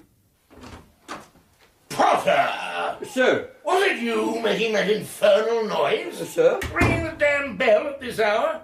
Waking up the entire household? What the devil are you playing at? What are you going to say, eh? But, sir, I've caught a marauder. A what? A nocturnal marauder, sir. Oh, then where is he? Don't tell me you let him get away. Ah, well, yes, sir. Ass! Fool! Imbecile! It wasn't my fault, sir. The garments gave when I clutched them. Let me see. Good heavens! This is part of a woman's dress. A female's. I observed her loitering in a suspicious manner, and when I up and apprehended her, she came apart in my hands. Her garments, that is. Well, I never... No! Emily? Yes, dear? What are all these women doing here? Send them back to bed. Yes, dear. Now go along. Do as your master says. Back to bed. No. Dishpot! Who called me a dishpot? I did. Your parlour maid, Elsie Bean. Oh. An overbearing dishpot, that's what you are. Bullying my poor Harold. And I'd like to give my month's notice. Elsie! And I would like to give my month's notice. Get someone else to cook for you. Mrs. Gooch! But how will I manage? And I'd like to give my notice too. Oh, Jane, my best housemaid. Emily! Yes, dear? Are you or are you not going to throw these women out? Oh, yes, dear, at once. And now then, up you go, all of you, back to bed. Off you go. I've had quite enough. There, a clean sweep, Muggsy. All your pretty chickens in one fell swoop. Too bad. Very difficult these days to get servants in the country. And now, let me tell you, sir, that I recognise these two as a couple of miscreants that I arrested about a year ago for brawling at the dog races down Shepherd's Bush Way. I was in C Division of the Metropolitan Police then. Oh, get on This with it. gentleman gave his name as George Robinson, and that one as Edwin Smith, both from Nasturtium Road, East Dulwich. Then you're not Twistleton? And you're not Brabazon Plank. What have you got to say to that? My dear Muggsy, the whole thing is obviously an absurd misunderstanding. Don't be hard on the boy. Scooped in by the cops at the dog races and reluctant to stain the fine old Twistleton escutcheon, he gave us false name. You've done it yourself 100 times. No, I haven't. Have it your own way, Muggsy. But I can assure you that this really is Reginald Twistleton. Well, what about you then? You claim to be Brabazon Plank, who was at school with me, but you don't look anything like that Plank. But I explained to you, Muggsy. You remember the schoolboy Plank, they used to call him Bimbo, was rich in curves at the back. And look at me, slim and soldierly all the way down back and front. No billowy curves. Thanks to Slimmo, a gentle and agreeable remedy for hypertrophy of the trouser seat. Not habit-forming. You were going to try it yourself. I don't believe you are Plank. How do I know that my nephew William didn't pick you up somewhere and pass you off as Plank just so he could get out of judging the bonny babies, A task he richly deserved. There's some damn funny things going on here, and I intend to get to the bottom of it. Like Slimmo? This afternoon, a man I don't remember from Adam comes and insinuates himself into the house, saying he's an old schoolfellow of mine. Tonight, Potter catches a woman prowling in the garden. Not so much prowling, sir, as lurking. Shut up. Yes, sir. She was obviously trying to establish communication with someone in the house. Who was that man? But, Muggsy, this is absurd. Why do you say she was trying to establish communication? I see her as some poor, harmless waif who wandered in trying to find shelter from the storm, in the tool shed or the byre, whatever a byre may be. Poor, harmless waif be blowed. Sheltering from the storm? What storm? There's been no storm, no rain even. No, she was fronting for a gang of burglars, and she has escaped. I'm going to find out who she and the rest of her gang are. And as for you, prove to me that you are Plank and not an impostor. Would I call you Muggsy if I hadn't known you at school? Let me refresh your memory. Who stole jam sandwiches at the school shop? You. Who got 6 of the best for the fives bat for bullying the juniors? You. No, you're making this up. And do you recollect one term a frail, golden-haired child came as a new boy? He looked like something sent from heaven, an angel. You swooped on that child, Muggsy, as if you had been an Assyrian coming down like a wolf on the fold. You pulled his golden hair. You seized his slender arm, and just as you started twisting it, it suddenly uncoiled itself into one of the sweetest left hooks I've ever witnessed and plugged you in the eye. 10 minutes later, after I'd helped you to bed, investigation revealed that the child was the previous year's public school bantamweight champion. On another occasion... That's enough. Potter, why are you still here? Go back into the garden and find that girl. Yes, sir. I'll start instituting a search for her instanter. It oughtn't to be hard to find her. She'll be practically in the nude, which will render her conspicuous. Right. Instanter, the better. Yes, sir. Come, Emily. Back to our bed. 2 o'clock. How time flies when one is agreeably occupied. Come, Pongo. Really, Uncle Fred, you're public scourge number 1. You scatter ruin and desolation on every side like a ruddy sower who goeth forth sowing. All that stuff about me giving a false name at the dog races. What's Hermione going to say when her father tells her about me? I can confidently expect a blast of vituperation and return of the ring and letters. You think so? Well, it'll come sometime. Why not now? I'd give 3 rousing cheers and let it go at that. But I worship that girl. I know. But we mustn't sit about yarning about your amours now. Sally at this moment is rushing about Hampshire in her cami-knickers with policeman Potter on her trail. Oh, golly, yes. She's sure to catch cold. She will. And I'm going out into the great open spaces to find her and bring her in. You go up to bed, try to compose yourself to sleep, and leave the rest to me. Oh, God. Lord Ikenham has gone out on his search. Pongo hesitates about going up to bed. 1 more whisky. To consume this in comfort, he spreads himself again on the sofa. Sir Aylmer had had the same idea. 1 final whisky. You. I thought you told us you were a teetotaler. You've been swigging my whisky all night. Medicinally, yes. What? I take a drop occasionally for my health. Emily? Aylmer! And Reginald! I thought you were a teetotaler, Reginald. He takes a drop occasionally for his health. Well, that one did my health a lot of good, so, good night, then. Good night. Good night, Reginald. I couldn't sleep, Aylmer. I thought I would come down for a week, whiskey and soda, and I find you both here. I do hope Reginald isn't a drinker. Of course he's a drinker. And tell it from those shifty eyes and weak giggle. Dipsomania's written all over him. Aylmer, Hermione must be warned if it's that. Exactly what I was going to suggest. I'll telephone her in her flat in London tomorrow, early, and say I'm coming up to see her. This morning, in fact. Now drink this up, and up to bed with you. Get some sleep. Did you get those servants to bed? Yes, dear. They kept giving their notices all the way up the stairs. Oh, curse them. Oh, dear, oh, dear, oh, dear. Go to bed, Emily. I'll turn out the lights and follow you.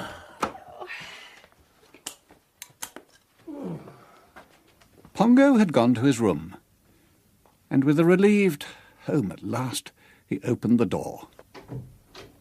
Seated on his bed, enjoying a mild cigar, was his Uncle Frederick, 5th Earl of Ickenham, and in the armchair was a pretty girl in a flowered dressing gown made for a bigger figure.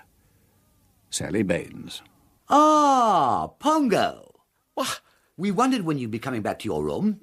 Come along in. You know Sally, don't you? We climbed up the water pipe from the garden. Oh.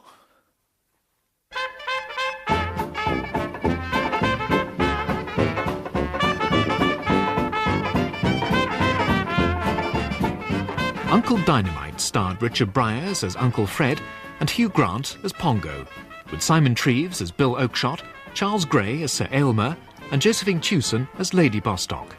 Chris Emmett was Policeman Potter, Teresa Gallagher, Elsie Bean, and Una Beeson, the cook. The narrator was Paul Eddington. Uncle Dynamite was written by P.G. Wodehouse and adapted for radio by Richard Osborne. The producer was Gareth Edwards.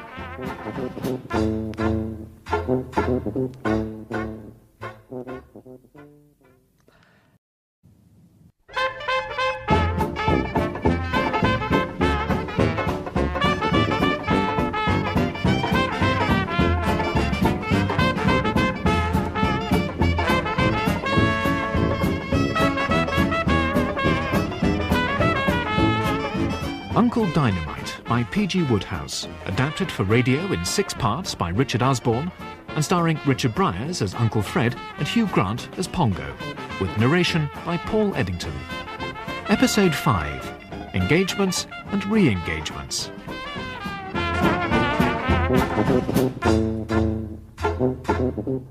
After a night of alarms and excursions at Ashendon Manor, Pongo, creeping back to his bedroom to sleep at last, finds he has 2 visitors, his Uncle Fred and Uncle Fred's ward, the pretty sculptress Sally Baines, to whom, until a recent quarrel, Pongo had been engaged. In a silk dressing gown, borrowed from Uncle Fred, and her hair tidied with Pongo's own brushes, Sally looked, well...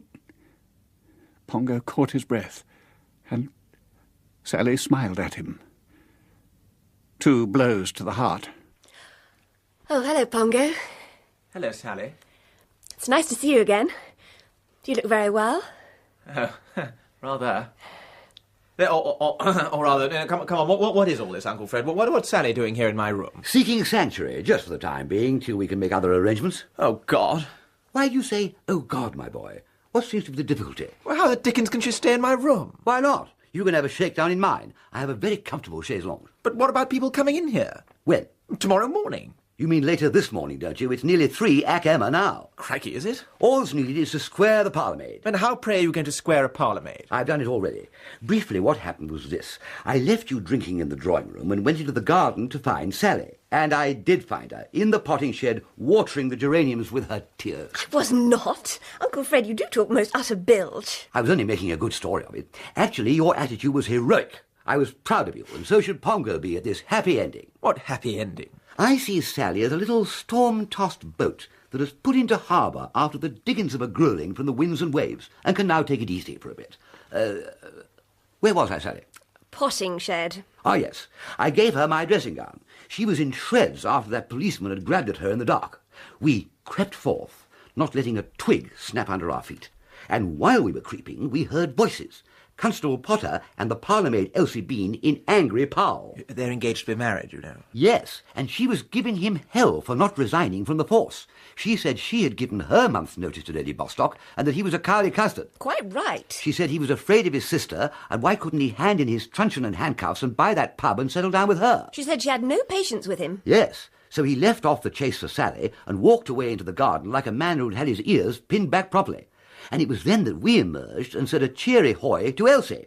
And after that, everything went with delightful smoothness. She's the girl you kiss so much, isn't she, Pongo? Just a minute. I don't do anything of the kind. It was Elsie who pointed out the water pipe. And after I'd helped Sally to climb it, it was Elsie who gave me that preliminary leg up, which a man needs at my time of life if he is to negotiate water pipes successfully. Well, you dislodged a few old birds' nests as you came, Uncle Fred, but you made good time to the top. I did it now, yes. I don't know I ever met a nicer parlourmaid. I say, Pongo, I don't wonder that you... You don't wonder that I what? Nothing. So here we are, thanks to Elsie Bean, and she's promised to give us all the aid and comfort we ask. How about breakfast? I'm starving. Me too. Too early for Elsie to rustle up breakfast, I'm afraid, my dear. In a few minutes I will take you down to the larder, and we will knock together a bit of late supper. Ooh. I could do with a couple of mouthfuls myself. Ah, Miss Bean in person. Come in, Miss Bean. I think you know everybody. A cigarette? Oh, thank you, sir. Give the lady a cigarette, Pongo. What? Oh, yes, right. A chair, Miss Bean? Oh. And a footstool for your feet? See to these things, Pongo. Yes, right here, yes. And now, Miss Bean, I hope you have come to indicate to us in what way we may make some slight return for all your kindness to us tonight. Speaking for myself, if a fiver would be any good to you, and when I say a fiver, I mean, of course, a tenner... I don't want money, sir, thanking you all the same. What I want is for Harold to be bopped on the nose. Harold? Harold Potter. Ah, yes, our friend the policeman. What did you say you wanted done to his nose? I want it bopped. Struck, you mean? Socked? Given a biff? That's right. I was telling Mr. Twistleton there's only one way of making Harold be sensible and give up being a copper, and that's to dot him a good bop on the nose. Of course, I see what you mean. Your psychology is unerring. If I were a copper and someone bobbed me on the nose, I would hand in my resignation like a flash. The matter should be attended to. Pongo? No. Listen, Uncle Fred. All that's been arranged. Miss Bean and I have discussed it, and are in full agreement that the man to take it on is her brother Bert, who habitually sloshes slops on the napper with blunt instruments. This would be a picnic for him. But Bert don't come out of prison till September. Are you suggesting, Pongo, that young Elsie wait till September for the fulfilment of her hopes and dreams? The job must be done now. I, unfortunately, am a little too old to bob policemen on the nose, much as I would enjoy it. Ha! So the task devolves on you, Pongo. See to it as soon as possible. But dash it, I can't. The matter could not be placed in better hands than yours. I suggest that you and Miss Bean have a talk about ways and means, while Sally and I go down to the larder and forage. Oh, yes. By the back stairs. Backstairs? At the end of the passage. Passage? The larder. Larder. Thank you, Miss Bean. Come on, Sally. We'll see you later, you two. Oh, food, wonderful. He's a nice old gentleman. Ha! Pardon? I said ha, and I mean ha. My uncle a nice old gentleman? Ha! Pongo? Oh, God! Into the cupboard, Elsie, quick. Not a sound, not a yip, not a murmur. Human life hangs on your silence. Well, all right, if you say so. Bill Oakshott. Hello, Bill. Hello.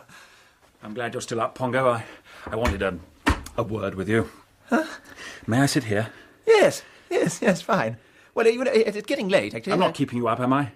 I wanted to say that I lost my head a bit when I called you a foul snake. It was just that when I saw you and Elsie Bean in the drawing room, I thought for a moment... I wasn't lighting her cigarette for her. Of course. I realise that now. I know I can trust you. Terrific. You love Hermione, and your only thought will be to make her happy. You will look on it as a sacred duty. You betcha. Fine. I'm devoted to Hermione, Pongo. Yes, you told me. How about continuing our talk in the morning, eh? Not now. Well, a bit late, isn't it? She is the lodestar of my life. I've been crazy about her for years and years and years and years. Her happiness means everything to me. You've read her novels, of course. Hermione's novels? Yes.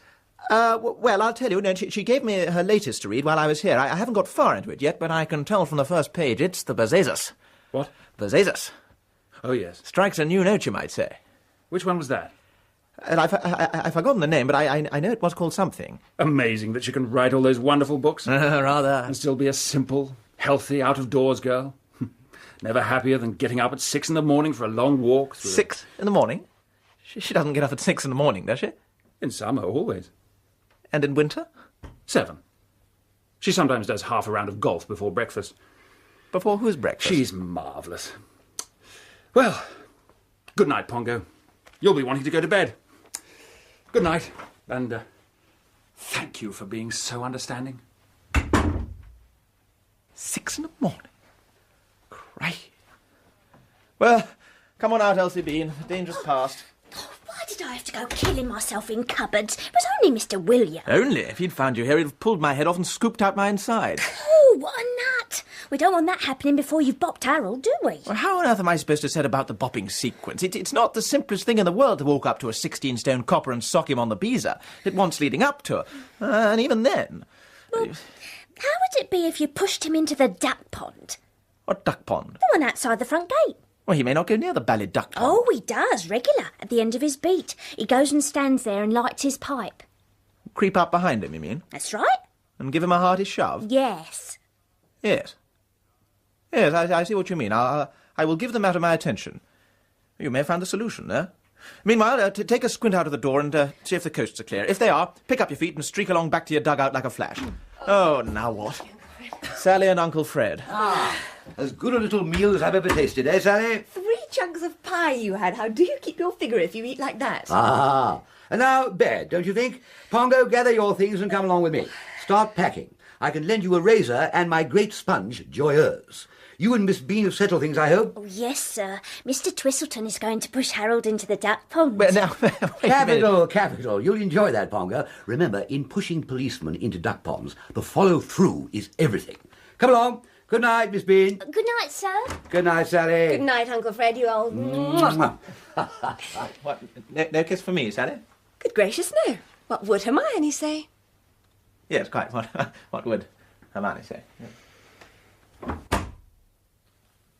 Your room down here, is it, Uncle Fred? Yes, keep going. Why are you stopping? Forgotten something? Oh, no. I was just thinking of Sally. She looked so dash pretty in that dressing gown. Charming, yes, charming. Come on, Pongo. Yeah.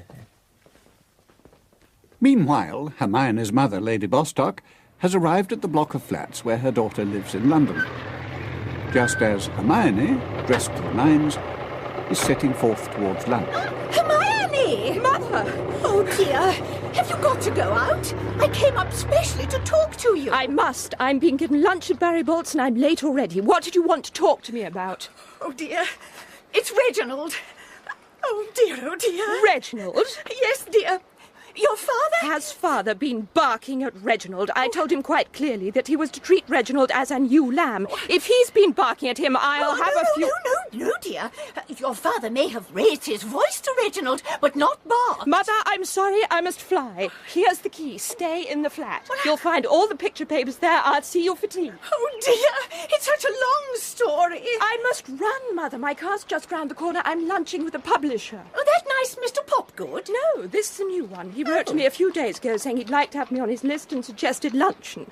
Signs himself Otis Baines, a firm called Merryday House. Oh, I liked Mr. Mother. Oh. Make yourself comfortable and I'll be back as soon as possible. Well, I wait for you, dear. It's something important, you say? Dreadfully important, yes. About Reginald? Yes. Oh, dear. We find that...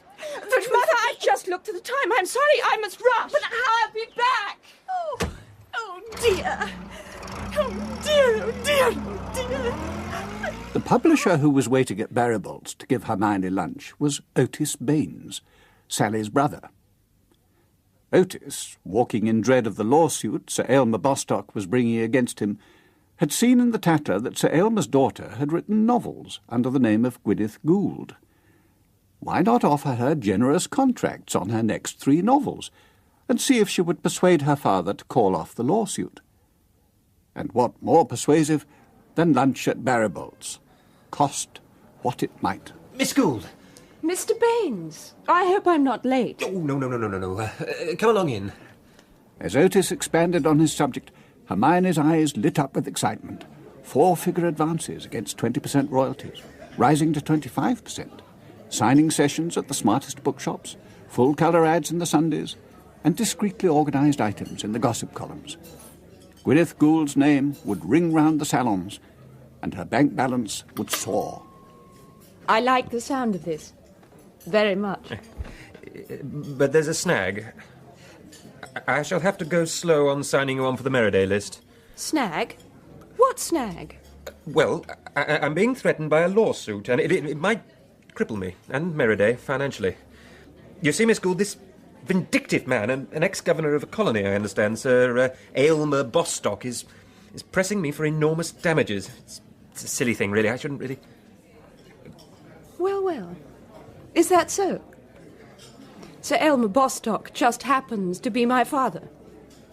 No! I am Hermione Bostock. Gwyneth Gould is the name I write under. What? You're not Gwyneth Gould? No, Hermione Bostock. And I've had trouble with the old parent before. You can take it from me, Mr. Baines. Oh, why don't we drop the formalities and say Hermione and Otis? You will hear no more about lawsuits from my father, Otis. I'll drive down to see him this afternoon. Oh, this is amazing. You can drive down with me and get the good news on the spot, if you like, Otis. I certainly would like, Hermione. Give me time to pay the bill and retrieve my hat and coat. All right. I'll go and bring the car round. I'll meet you outside. Hop in! We'll have to hurry. We'll find a train to get you back to London. Wonderful. Oh, drat! I've just thought of something. My mother's waiting for me at my flat. Oh, well, I'll ring her from home.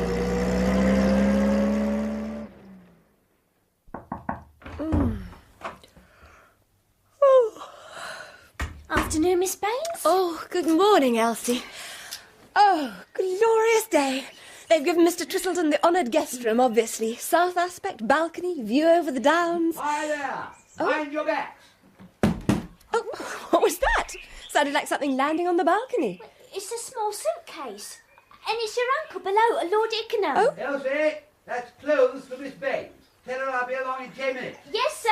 Oh, clothes for me. He must have driven back to Ikenham and raided Aunt Jane's cupboards. Blessings on Uncle Fred. I must hurry. Help me, Elsie.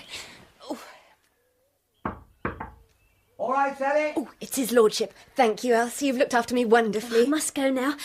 Those clothes did half suit you, Miss Baines. Thank you, Elsie. Come in, Uncle Fred. Hello there, Sally. Uncle Fred, you're an angel.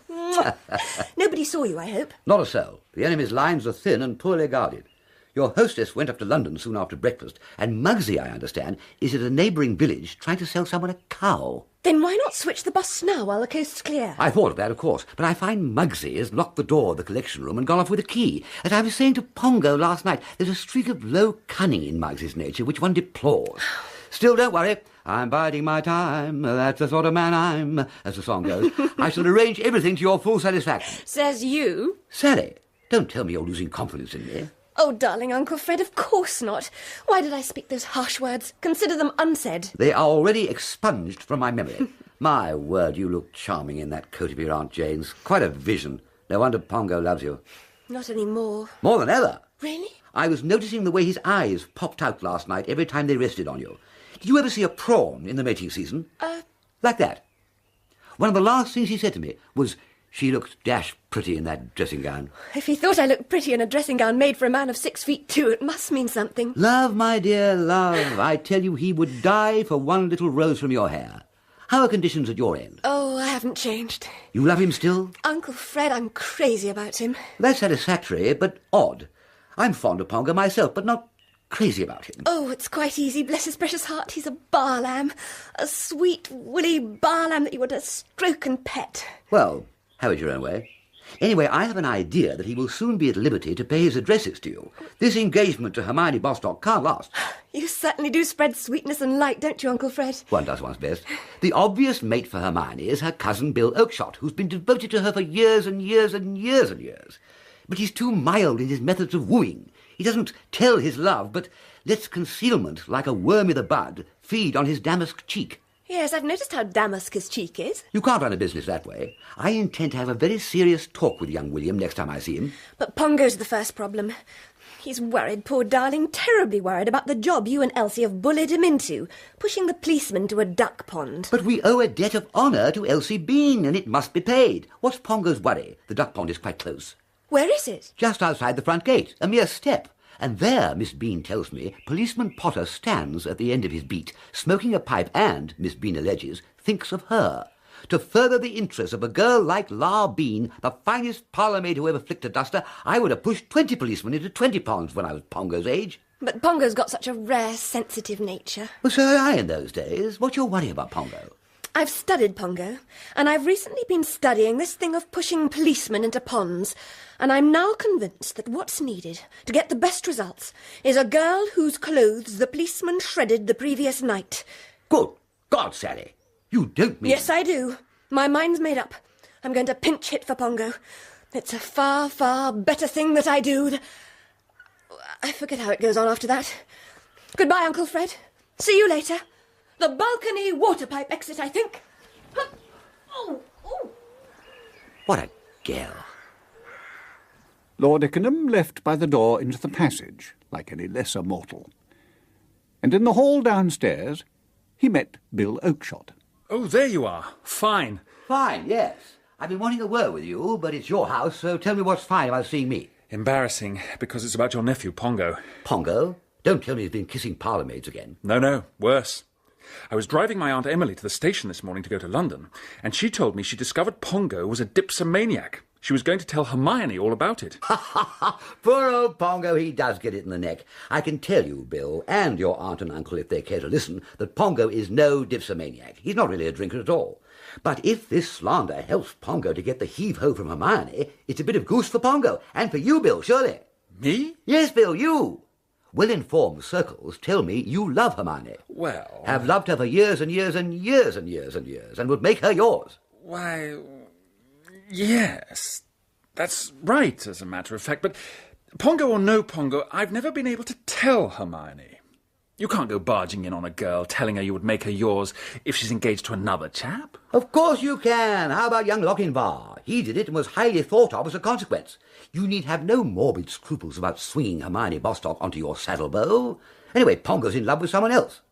Not Elsie Bean? No, not that sweetest of parlourmaids, Miss Bean. We are hoping that she'll get Policeman Potter to see sense and marry her. But it still leaves me with the problem of telling Hermione that you would die for one little rose from her hair? Yes. But how do I work up to it? I haven't met your beloved Hermione, Bill, but I have seen her photograph, and I guess from her looks that she is what we used to call a proud beauty. There's one sure way of dealing with a proud beauty. Have at her. Sweep her off her feet. Take her by storm. Me? Take Hermione by storm? Take a line through young Lochinvar and the heroes in the novels of Ethel M. Dell. Her characters went about in riding breeches and were not above giving the girl of their choice a couple with a hunting crop on the spot that would do most good. Buy Ethel M. Dell's novels and study them diligently. I'm not going to sock Hermione with a hunting crop. It would help. No. Definitely no. Very well. Cut business with hunting crop. But dominate her, grab her, waggle her about a bit, kiss her hungrily and say, "You are mine, or else." I must go, Bill. Got to find Pongo. He's in the garden, I believe. Toodle-pip. But Pongo was not in the garden. He had heard that Potter the policeman had been pushed into the duck pond by a person or persons unknown. He had rushed indoors and up to his bedroom, hoping that Sally might be back in occupation. She was. Oh, Sally. Oh, Pongo. Oh, Sally. Oh, Pongo. I've just heard. Harold Potter's been in the duck pond. Who pushed him in? You did. You pushed him. You did it for me. You darling. Pushed the copper into the pond, yes. I did it. For you. And he went in with a wonderful splash. No, splosh is a better word. I don't think he saw me. He was wading about with his helmet over his eyes when I ran into the house and up here. Oh, Sally. No kissing. What about Hermione? Oh, yes, Hermione. Oh, let's forget Hermione. Darling, when can we get married? What a question. I insist on your breaking your engagement to Hermione before you marry me. And, Pongo? Yes, darling? About my brother Otis. Oh. Well, I know he does silly things and gets into scrapes, but you will be kind to him for my sake, won't you? Sally, Uncle Fred may have told you I'd recently inherited a fortune or two from a godfather. Mm-hmm. I'll bail Otis out any time you ask me to, darling. Always. I promise. Oh, Pongo. Oh, Sally.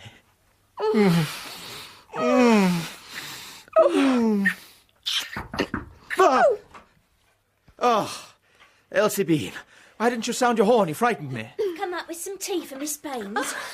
Have you pushed Harold into the pond yet, Mr. Twistleton? Of course he has pushed Harold into the pond. You didn't suppose Mr. Twistleton would fail you? Coo. Did he go in with a splash? Splosh is a better word, Miss Bean. A terrific splosh. Coo. Well, I'm sure I'm very much obliged to you, Mr. Twistleton. Oh, have you seen Miss Hermione? What? She isn't here, is she? Yes, she is. I saw her drive up in her car. Oh, my God. Oh, I must go outside and think this one over in the open air. Nice young gentleman, Mr. Twistleton. Bit balmy, isn't he? A bit. I love it. Lord Ikenham, currently Major Brabazon Plank to all but his nearest and dearest, who knew otherwise, had walked down to the village and made for the Bull's Head Inn. He entered the saloon bar, sure of his welcome, since he had collected quite an audience of fans listening to his tales of exploring in Brazil, looking alligators in the eye and making them wilt, and tackling pumas with one hand in a sling. The barmaid was not the least of his admirers. The home brew again, please, Myrtle. Certainly, Major Plank. Pity you missed the other gentleman. He's just gone. He was telling me that he'd just come from Brazil. Really? Yeah. He said he'd like to meet you. Oh, there you are. Thanks. Can't have been young Mr. William Bostock, can it? No, we know Mr. William. It was a tall, bronze gentleman. Oh, one of the boys, eh? Oh, what a shame. It would have been delightful to have got together and swapped yarns. Oh, why, here he is. Well, this is the gentleman I was speaking of, Major Plank. This is a gentleman you ought to meet, sir. Well, perhaps you know him already, being from Brazil. Major Plank, the great explorer. Come here a minute, will you? Oh, that's me. Excuse me, sirs. Tell him about the puma, Major Plank. What? Oh, yeah. Did I hear her call you Major Plank? That's right, Major Plank. And you're Major Brabazon Plank, the explorer? I am. Well, there's a remarkable thing. So am I.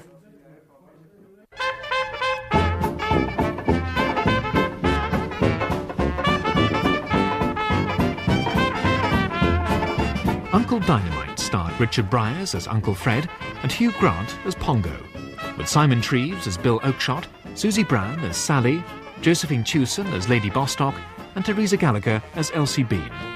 Mary Chater was Hermione Bostock, Toby Longworth, Otis Baines, and Donald Hewlett, Major Brabazon Plank. The narrator was Paul Eddington. Uncle Dynamite was written by P.G. Wodehouse and adapted for radio by Richard Osborne. The producer was Gareth Edwards.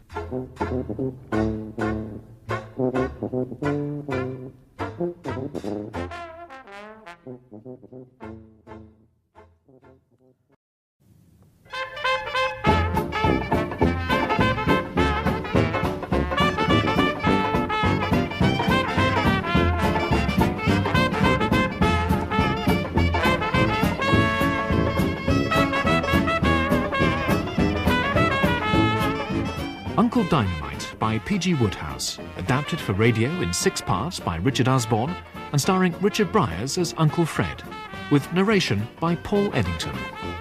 Episode 6, The Old School Tie.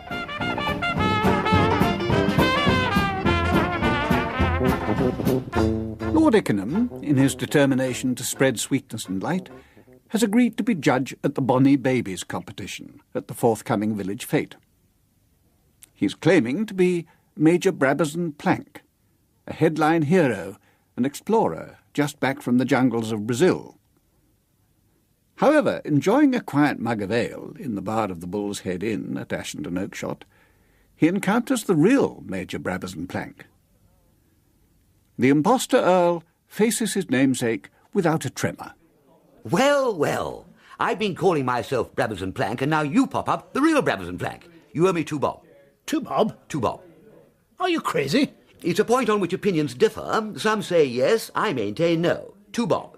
It is useless for you to pretend that you do not owe me that sum, Bimbo. You took it off me 46 years ago as we were crossing the cricket field one lovely summer evening. Barmy, you said, would you like to lend me 2 bob? And I said, no, Bimbo, but I suppose I'll have to.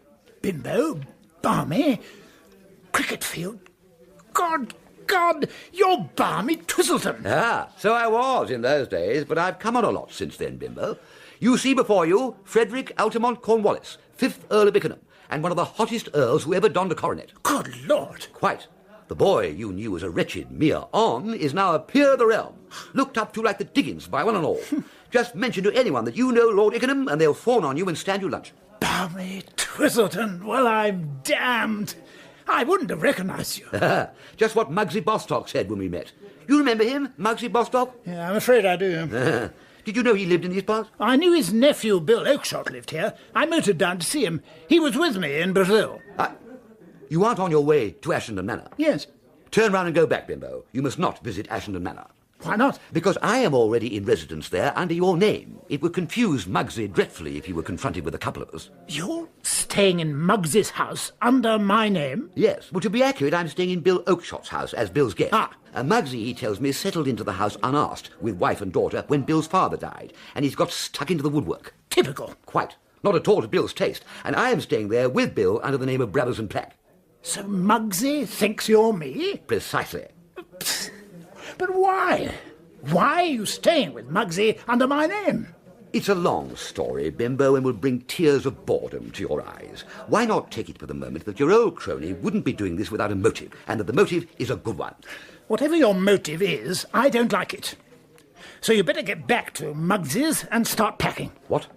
When I've had another tankard of this most excellent beer, I'm coming up there to expose you. Expose me? Your old friend? A fellow you used to throw ink darts at, and you still owe me 2 bob. Listen, I shall start exposing you at 4 o'clock sharp. That gives you 23 minutes start. You better look slippy. You're a hard man, Bimbo, but there can be no question of your exposing me. You see, I know your secret. What? What secret? You are a man with an Achilles heel, a fatal chink in your armour. Bill Oakshott has told me about it. You suffer from a strongly marked baby phobia. If anybody points a baby at you, you run like a rabbit. So, if you betray my little secret to Muggsy, you will immediately find yourself plunged into a sea of babies. Babies? Oh, no. Oh, yes. A fete is taking place shortly in this village, and there will be a contest of bonny babies. In my capacity as Major Briers and Plank, intrepid explorer of Brazilian jungles, I have undertaken to act as judge. Oh, God. Yeah, you begin to see the hideous peril confronting you. Eliminate me, and you automatically take my place. For goodness sake, why? Because, my dear Bimbo, some variety of Briers and Plank has got to judge the bonny babies. The posters say so. The village mothers are agog. And if you imagine that Muggsy, a determined man, will let you slip away, you're living in a fool's paradise. You haven't a hope, Bimbo, you be for it.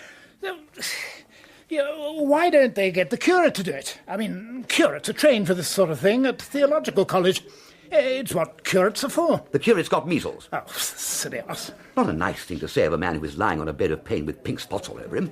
Well, my dear Bimbo, it's been delightful running into you again. I wish I could stay and chat, but I must be pushing along. Look me up sometime at Ikenham Hall. It's quite near here. And if you can raise it by then, bring the 2 bob with you. Oh, well, I'm damned. Balmy Twistleton. He's as balmy as ever. Walking back towards the manor, Lord Ikenham found Hermione Bostock sitting in her car, drawn up under a tree in the shade.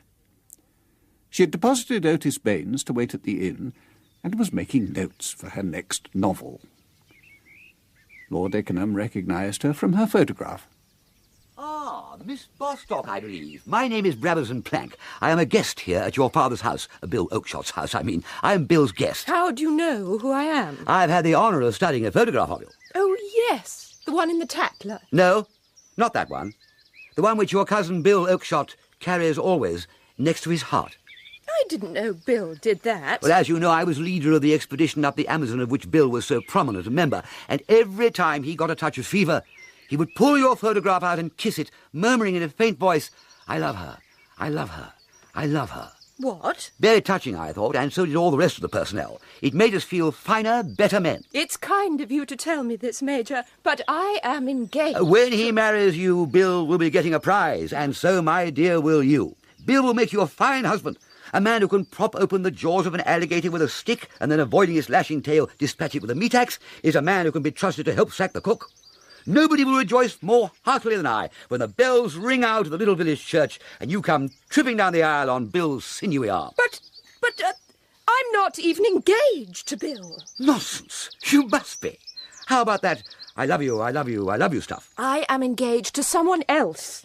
If you're staying at the manor, you will have met him. What? Not that pinhead Twistleton. His name is Reginald Twistleton.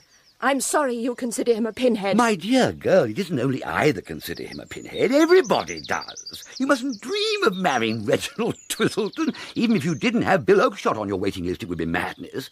How could you be happy with a husband who is always getting arrested for brawling at dog tracks? What? Incessantly, you might say. And giving a false name and address. You're talking nonsense. My dear, these are well-documented facts. If you don't believe me, creep up behind young Twistleton and shout, "Yoo-hoo, Edwin Smith of 11 Assertion Road, East Dulwich," in his ear and watch him jump. That's the false name he gave to the magistrate. What? Of course, Twistleton had been intoxicated on that occasion. In fact, he has since become a dipsomaniac. Hasn't your father told you? But Reginald is a teetotaler. When your eye is on him, perhaps. At other times, he shifts the stuff like a vacuum cleaner. You should have been here last night. He stole down to the whiskey decanter when everybody else was in bed and threw an orgy. Go on. Of course, this Twistleton may simply be off his head. I don't know if you know anything of his family, but he has told me that he is a nephew of Lord Ikenham, a fact surely that makes one purse the lips dubiously. Do you know Lord Ikenham? Only by reputation. And what a reputation! There's a strong body of opinion that holds that he ought to have been certified years ago. I understand that he is always getting offers from Coney Hatch and similar loony bins. And when I first met his nephew, this young man Twistleton, I myself received the strong impression that he was within a short jump of the bin himself. I shall have a talk with Reginald.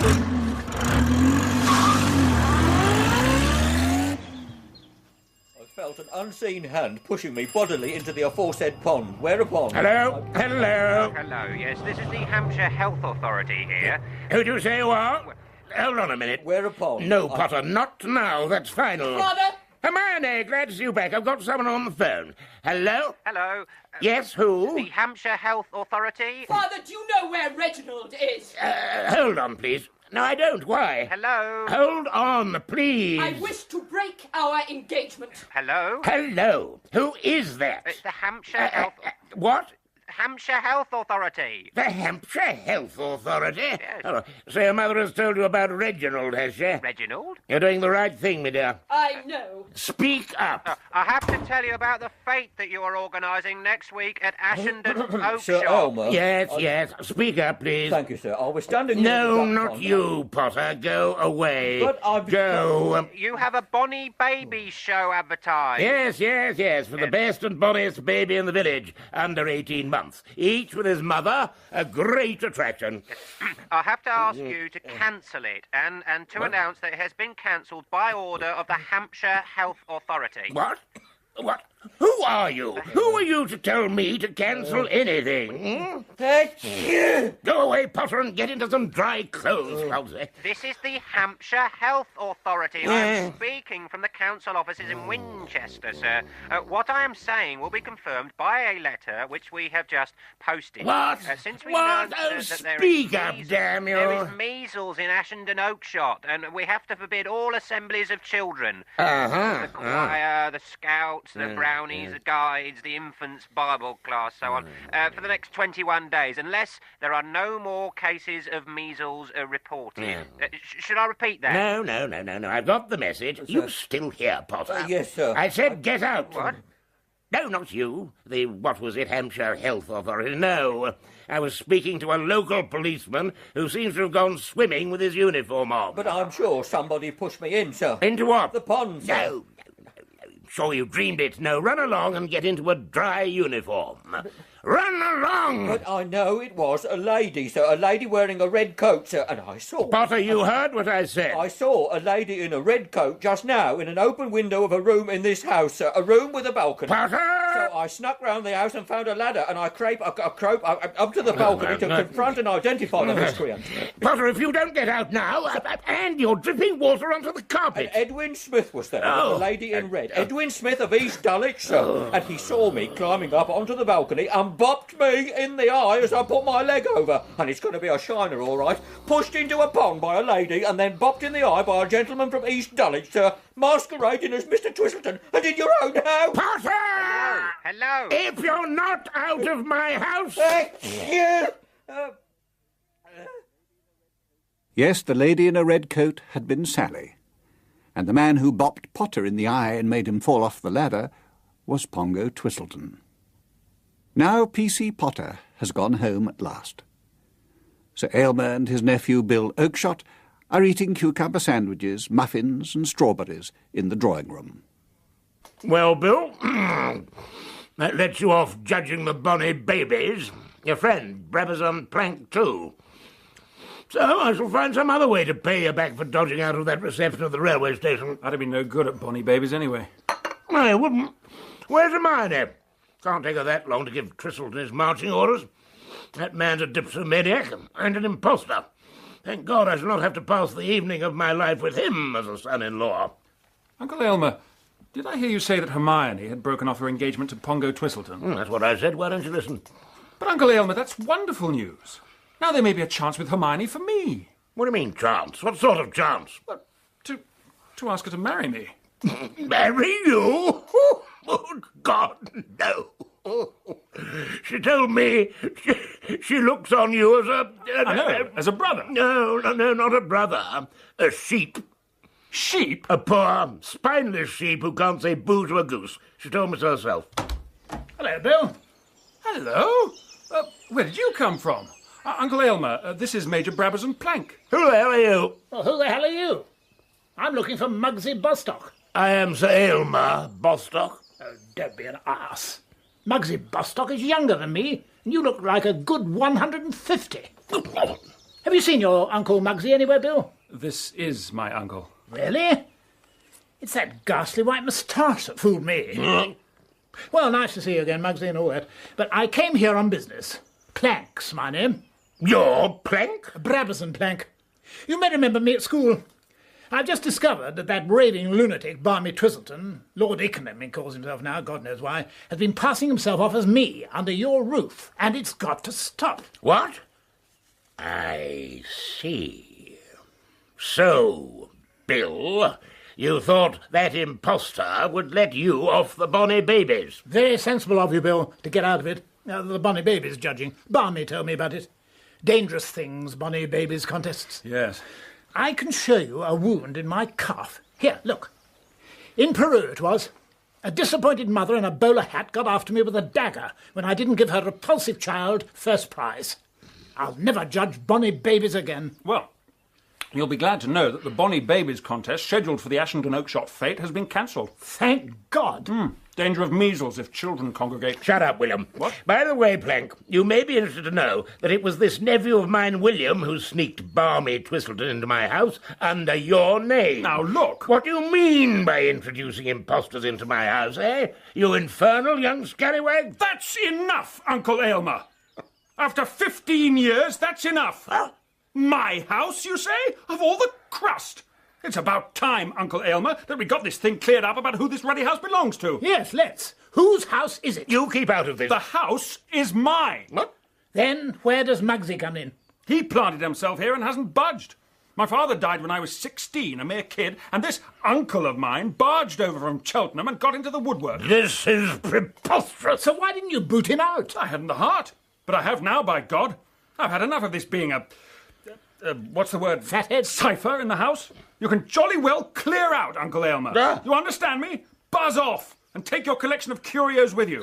Back to Cheltenham or Bexhill. Or Bognor Regis. Yes, or Bognor Regis. Anywhere you like. But you're not going to stay on here. Have I made myself clear? But William... Right. I'm going out to cool off. Oh, yes, and of course, we will be glad to see Aunt Emily any time she likes to visit. And by we, I mean your daughter, Hermione, and me. She's going to marry me. Haven't told her yet, but that's what's going to happen. Nice chap, young Will. I say, extraordinarily good muffins, these, Muggsy. I'll have another. Strawberries very good, too. Bill strode out beyond the terrace to where the drive curved towards the gate. His adrenaline was pumping. He felt fine. He had tasted blood and wanted more. He was in the frame of mind when he would have liked to meet Joe Lewis and pick a quarrel with him. Then he saw in front of him on the drive Sally Baines' brother, Otis Baines, the publisher. Hermione had just told him that her father would call off the lawsuit, and he had suddenly folded her into his arms and started to kiss her. I say! Who's this? Well, that's enough of that. Oh! My spectacles! Don't kill him, Bill. He's my publisher. He's doing my next 3 books and giving me 20%, rising to 25 over 3,000. Oh, well, pick up your spectacles and stand aside. I shall be busy. Why, Bill? Hermione, I'm sorry, I've been too hasty, but I didn't like seeing this publisher embracing the girl, Yes, Bill?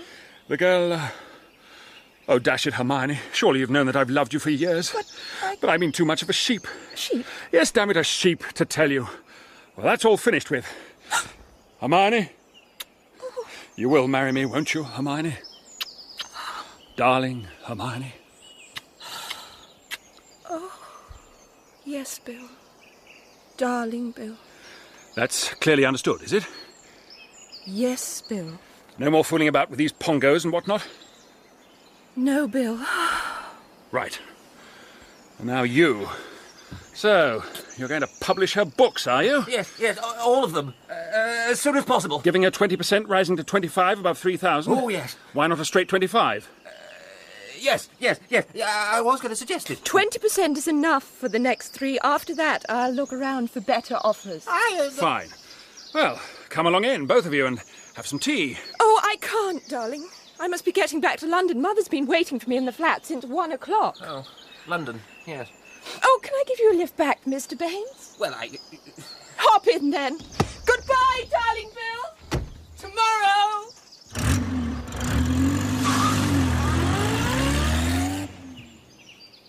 Fine. Aha!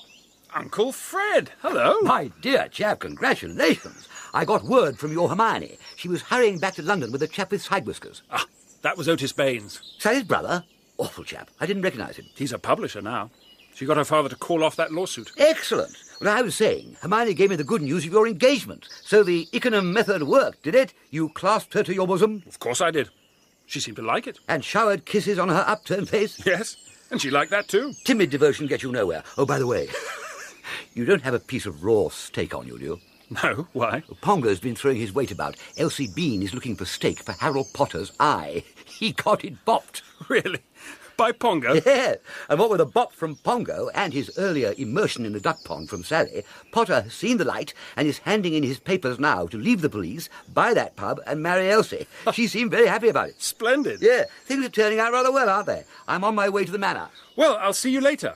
Oh, by the way, Uncle Fred, you know the real Brabazon Plank has turned up? The chap who led that expedition I went on to Brazil. He's with my uncle now. I met him at the inn. We had a very interesting chat. But the intrepid explorer, Major Brabazon Plank, had left Sir Aylmer's drawing room and was in the hall. Lord Ikenham changed course and went to the collection room. He'd not expected to see Sir Aylmer there, nor Sir Aylmer to see him. But there they met.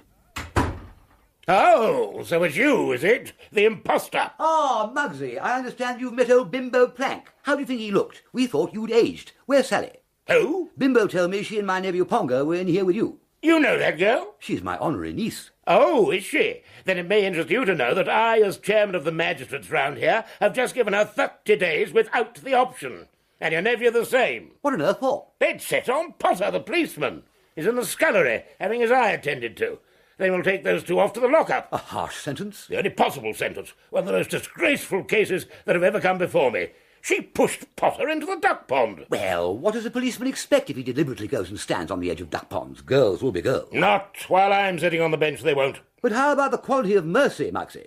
It isn't strange, you know. It droppeth as a gentle rain from heaven upon the place beneath. Damn the quality of mercy. You better not let Shakespeare hear you say that. Damn Shakespeare. And now we'll discuss this matter of your coming here under a false name. Yes, I was hoping you'd be able to spare a minute for me to tell you about that. But before I begin, I would like to have a witness present.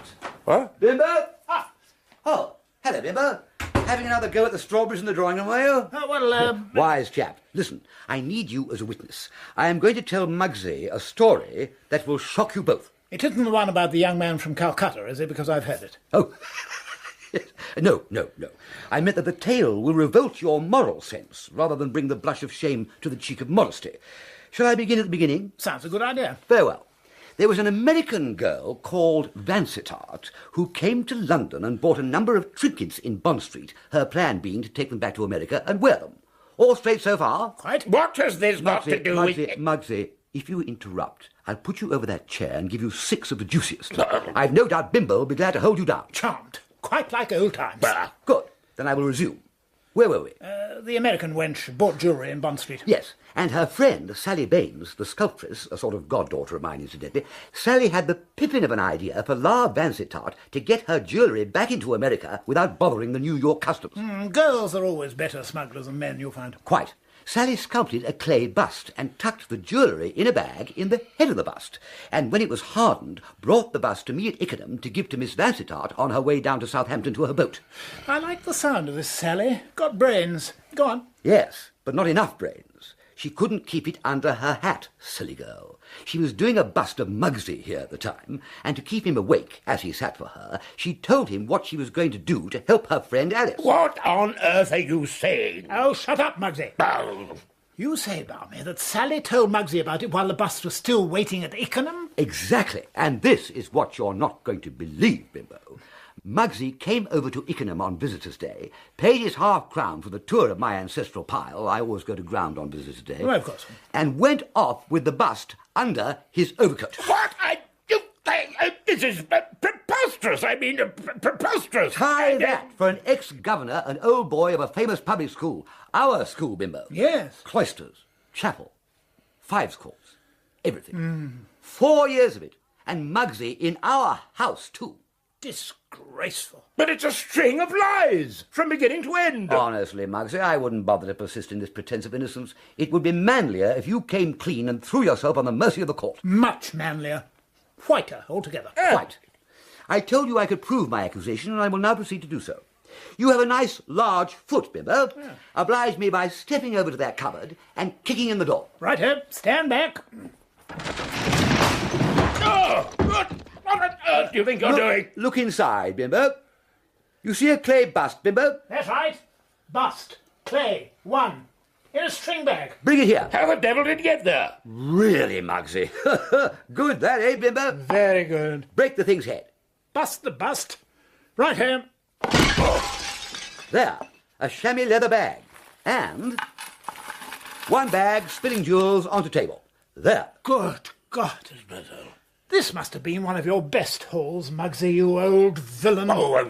You were asking just now, Muggsy, why I had come here under a false name. I certainly was. It was because I hoped I could settle this business without a scandal. Knowing that you were shortly to stand for Parliament, Muggsy, and that a scandal would ruin your prospects, I took a charitable view that you had yielded to a sudden temptation. As far as I'm concerned, I'm now willing to let the thing drop. We all understand these irresistible temptations, eh, Bimbo? Absolutely. Then the whole wretched affair can now be forgotten. Of course, the monstrous sentence you have as chairman of magistrates just inflicted on my nephew Reginald and Sally Baines must be quashed. You agree to that, Muggsy? What? Do you agree to what I've been saying?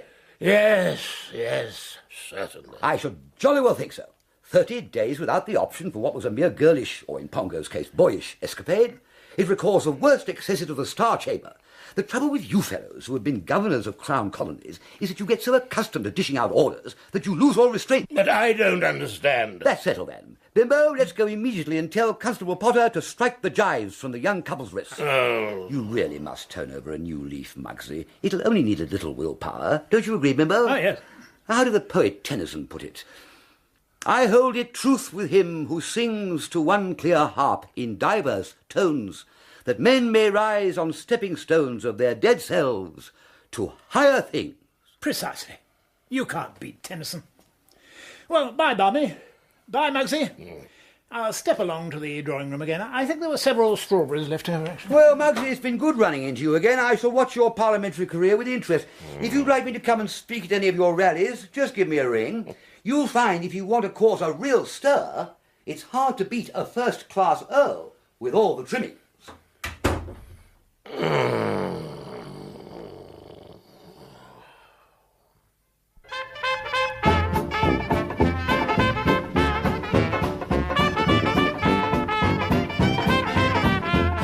Uncle Dynamite starred Richard Briers as Uncle Fred, with Simon Treves as Bill Oakeshott, Charles Gray as Sir Aylmer, and Mary Chater as Hermione Bostock.